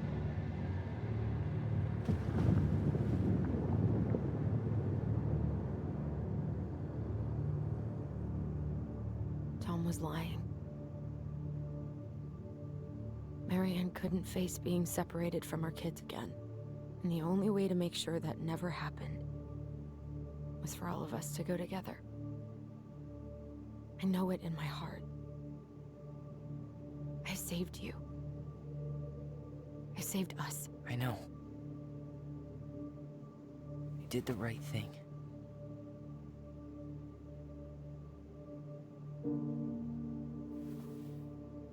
You want to go back inside?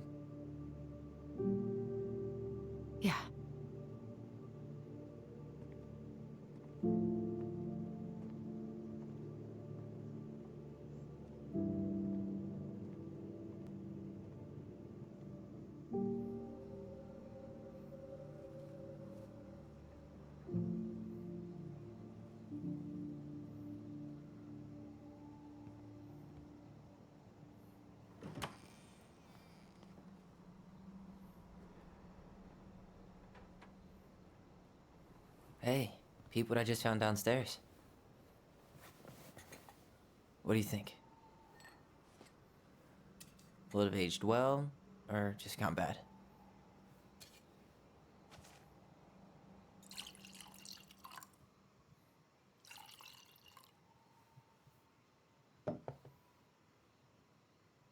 Cheers, I guess.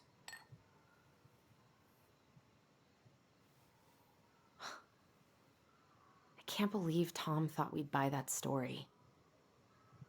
And that I almost did. Yeah, I still can't believe he and Marianne. What the hell did she see in him? She was probably just really, really lonely after she lost Leo. I could never get that lonely.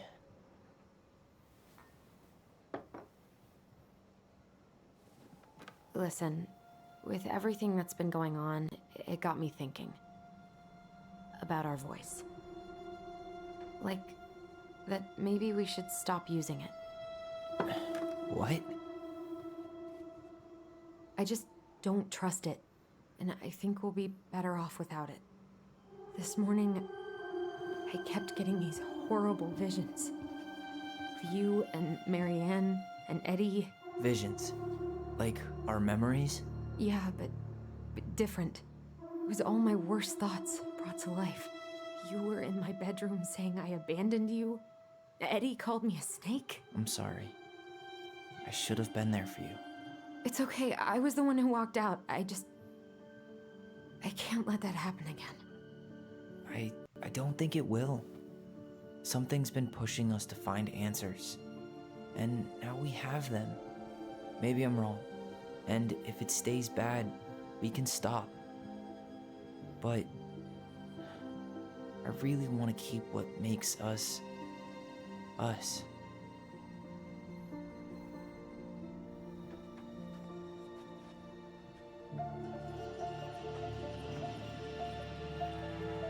The Mad Hunter was forced to remain below the lake with the Moon Hag, but she did not kill him, because even reduced to just one hand, he was too useful a servant. Lo, he plotted What do you the day think? he would emerge. Brothers and sisters? To once again hunt the wise princess and earn back his left hand. Always.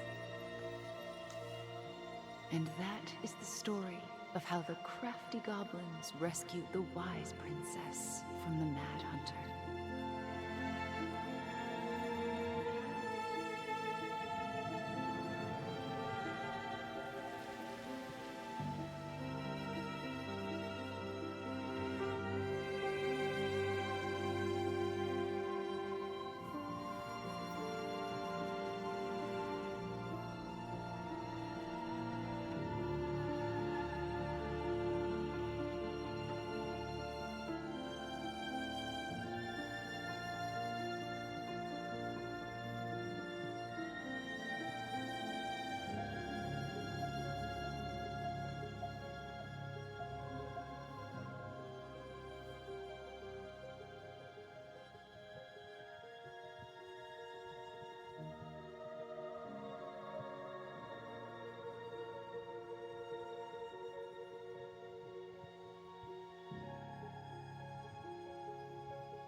Six months later.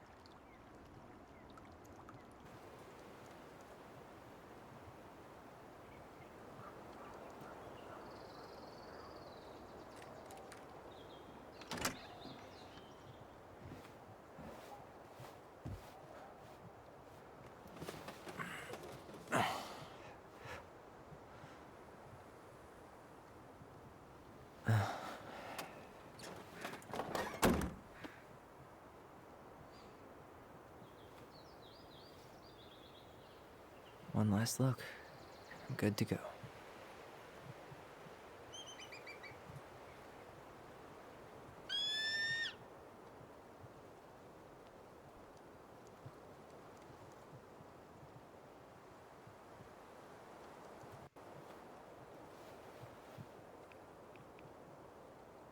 Hey, it's me.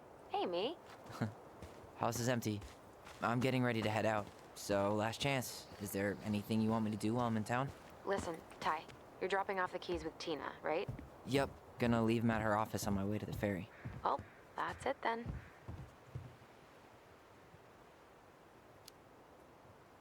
How's Juno? Big and full of people, even without tourists. Michael's been writing up rules for the apartment. I need your support against his whole food policy. Just refuse to sign anything until I get there. Okay? Okay, but you better hurry. If he gets his way, we'll only have one small shelf for junk food. What? Heresy. I'm gonna need like twice that just for snack cakes after my surgery next month. I know, right? This cannot stand. How are you? Good, actually. Really good. You? Same. You know, emptying the house really cleared my head out. Thanks for doing that. The observatory really needed me this week, and after everything that happened, I just felt like I needed to keep some miles between me and Delos Crossing. No worries. You still loving your therapist? Gail, yes. I was actually just doing some letter writing she assigned me as homework. It really helped me get some perspective. That sounds awesome.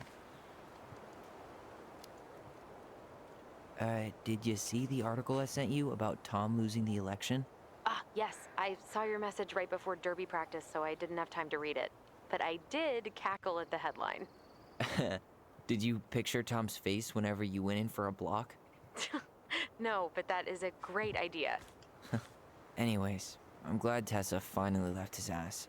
Karma is a bitch.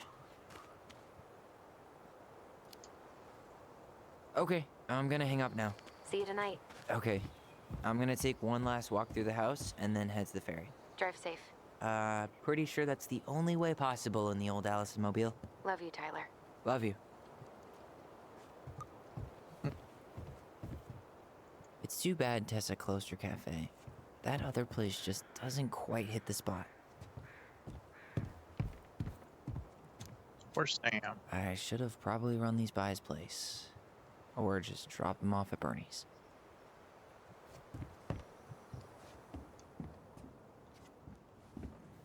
Sucks to suck, Thomas Anthony Fecky.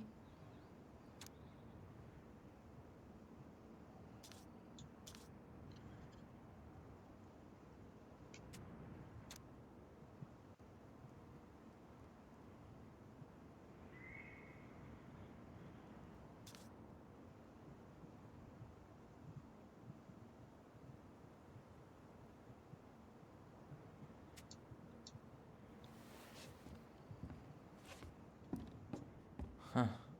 Well, at least she finally dumped his ass. Dearest Tyler and Allison, I am writing this letter from Juneau International Airport, where I will soon board a plane to Manila on a missionary assignment. I apologize for not coming in person to say goodbye, but I was called to make this decision alone and to carry it out on my own as well. I'm sure you understand that sometimes we must follow without question the prompting of the Spirit. I will not be coming back to Delos Crossing for some time. Before I go, there's still something I feel I must confess to you both.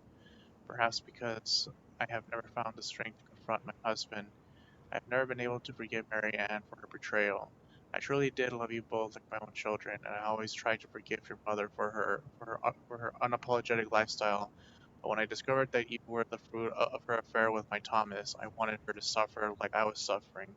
I brought down on your house because of the wrath I never dared allow to unfold in mine. I am deeply ashamed at all these years, and I'm surprised how much better I feel with it out in the open. The greatest thing about truth is the peace it brings to your life. I hope you can find in your hearts to forgive me. You have taught me once again how love will bring you further in life, something that Marianne had been trying to show me all along. Take care of each other, always in his steps. Tessa.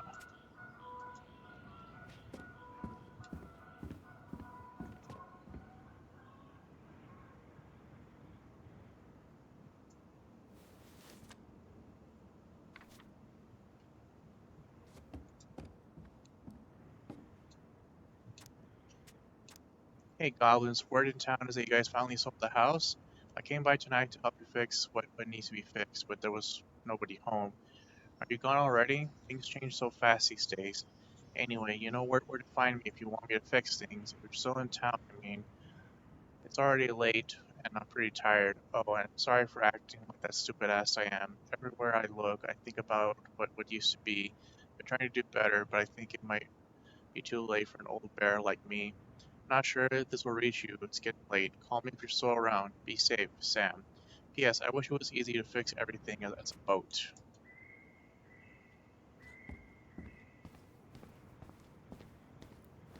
Okay, let's get everything's cleared out of this house. Man, seeing it empty is so weird. But at least it's the last time I'll ever have to.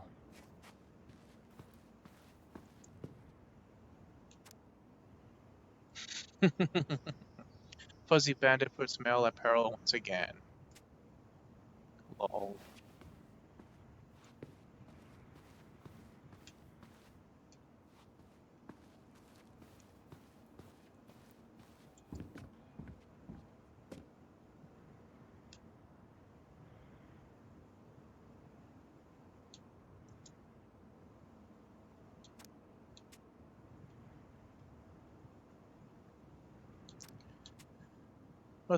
Must be a relief to finally be done with that place, no doubt. If traffic's not too bad, I should be back at our place around 4 p.m. Traffic in Delos, only if the mailbox bandit escaped, and making that biscuit thing you like. Damn, on my way, I'll probably take out some fire hydrants and stop signs. Don't die, I'll keep it warm, see you in a few.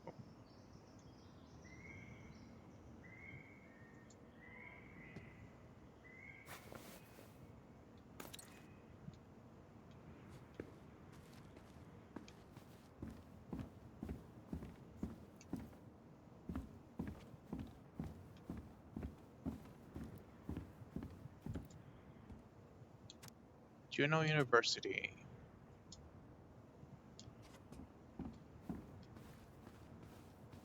This is Mom's room.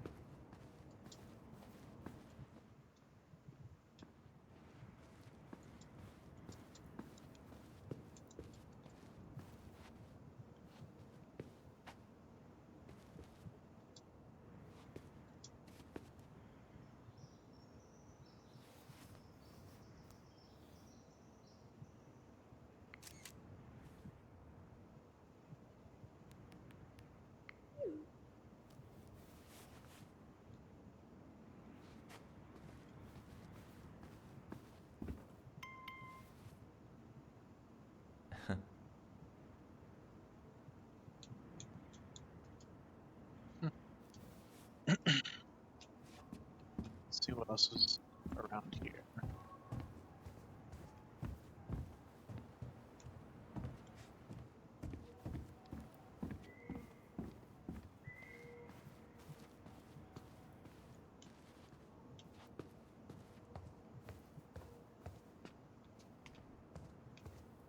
Bath is cleared out. Let's check the bedroom.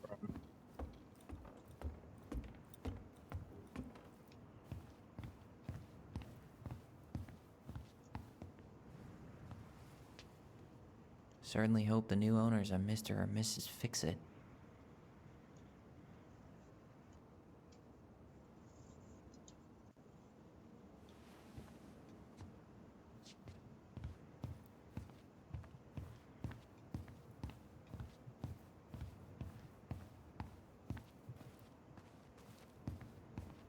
Goodbye, room. Goodbye, room. Goodbye, man on the moon? For posterity.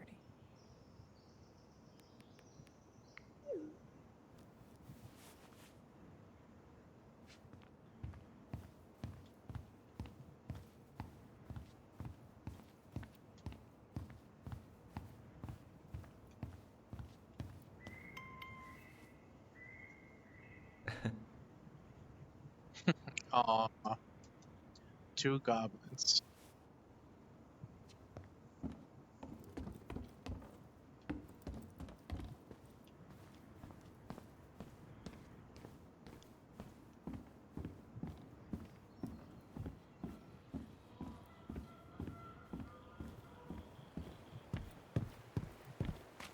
Let's see what else is around. Can't get back in the barn.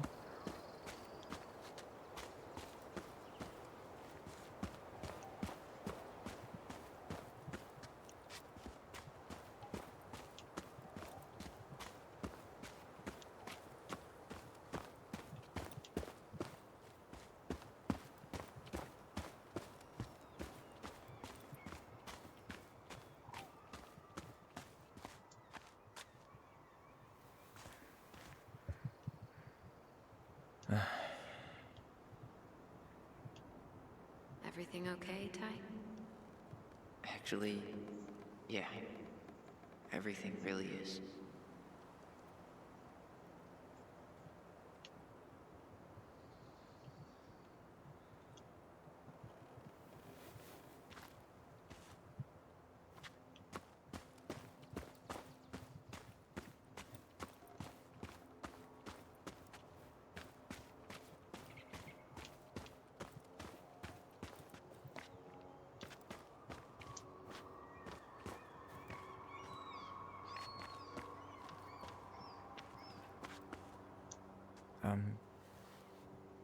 I'm sorry we're leaving you alone out here.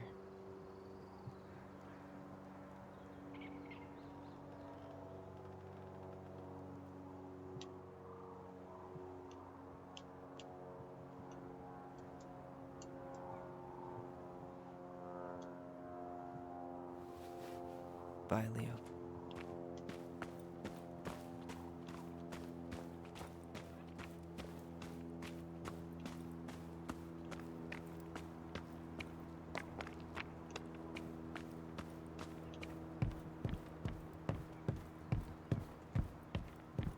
Yeah, time to move on.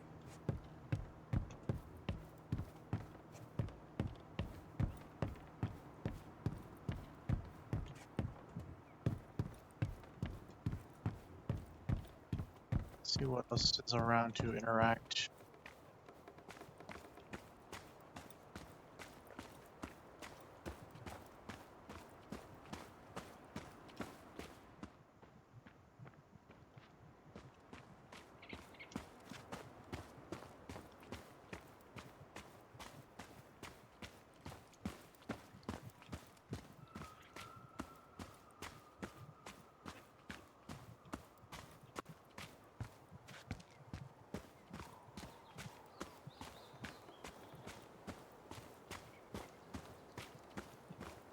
I hope the next goblin family bakes a lot of sand pies in this.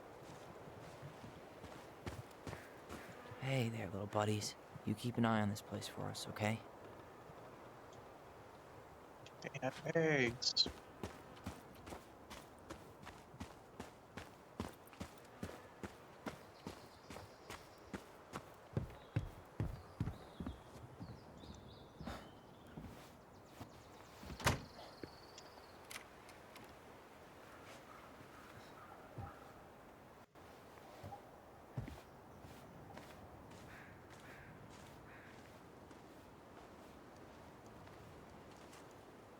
Well, this is goodbye for real, I guess.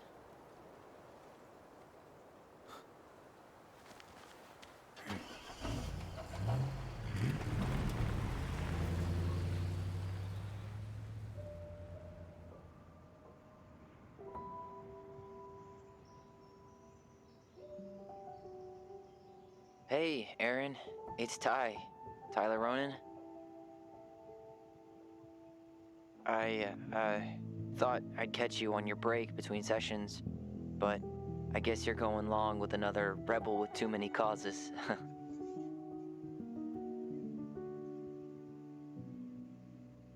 I know I haven't reached out since I left Fireweed, but I just wanted to say, well, you were right about grief. About it going in circles. This morning, I was out on the porch staring at the fog, and my mother, she just tumbled right out of me. But it was okay. It actually felt good to remember.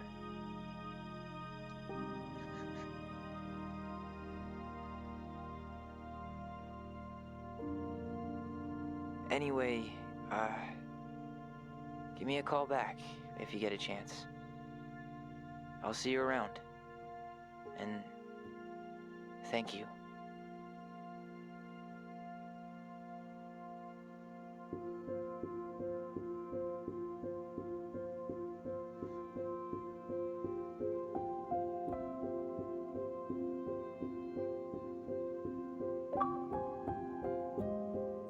Twins for life. Play the story with the twins strongly bound together.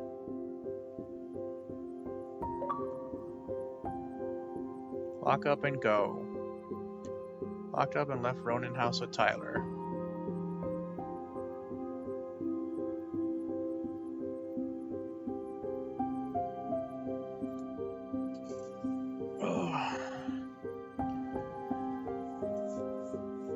Man, that was a pretty interesting game. It's definitely very neat, very unique. It had been a while since I last played these type of games, and just coming back to this one was just amazing.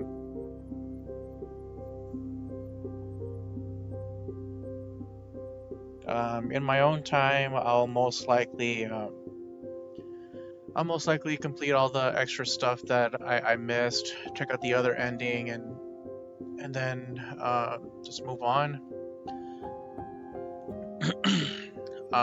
Tomorrow is going to be a possible maybe whether I'll be streaming or not. Same with Saturday. I have a lot of stuff going on between both days. But if I do decide to stream, I'll be able to post it up on my socials. Allison was grateful they completed Marianne's puzzle.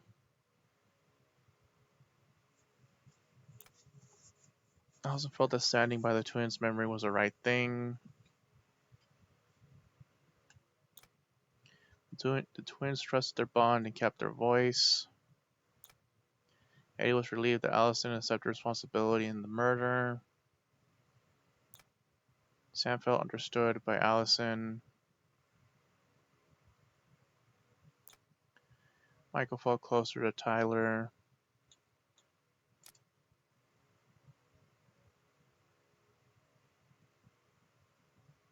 That's a suicide prevention line.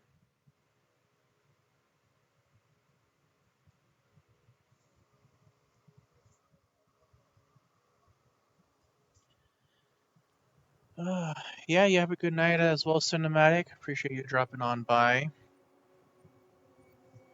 Yeah, let me go and drop my socials, and in the meantime, let me find someone to raid out to.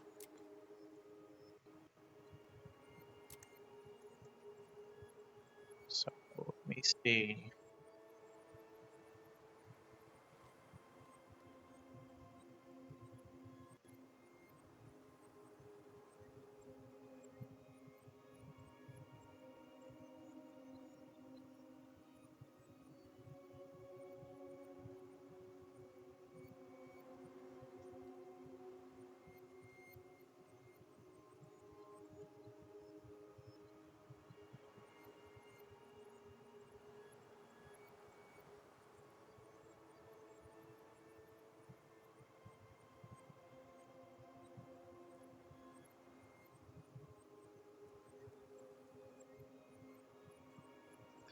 Let me see. Okay, so I've got this open, so let me try to see who's live.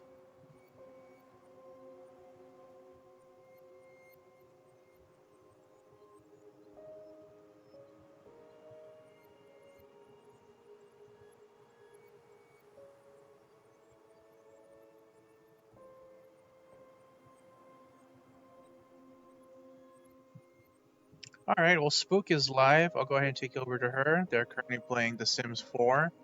Go ahead and give Spook a follow, hang out, and I will see you all hopefully Thursday or hopefully Saturday.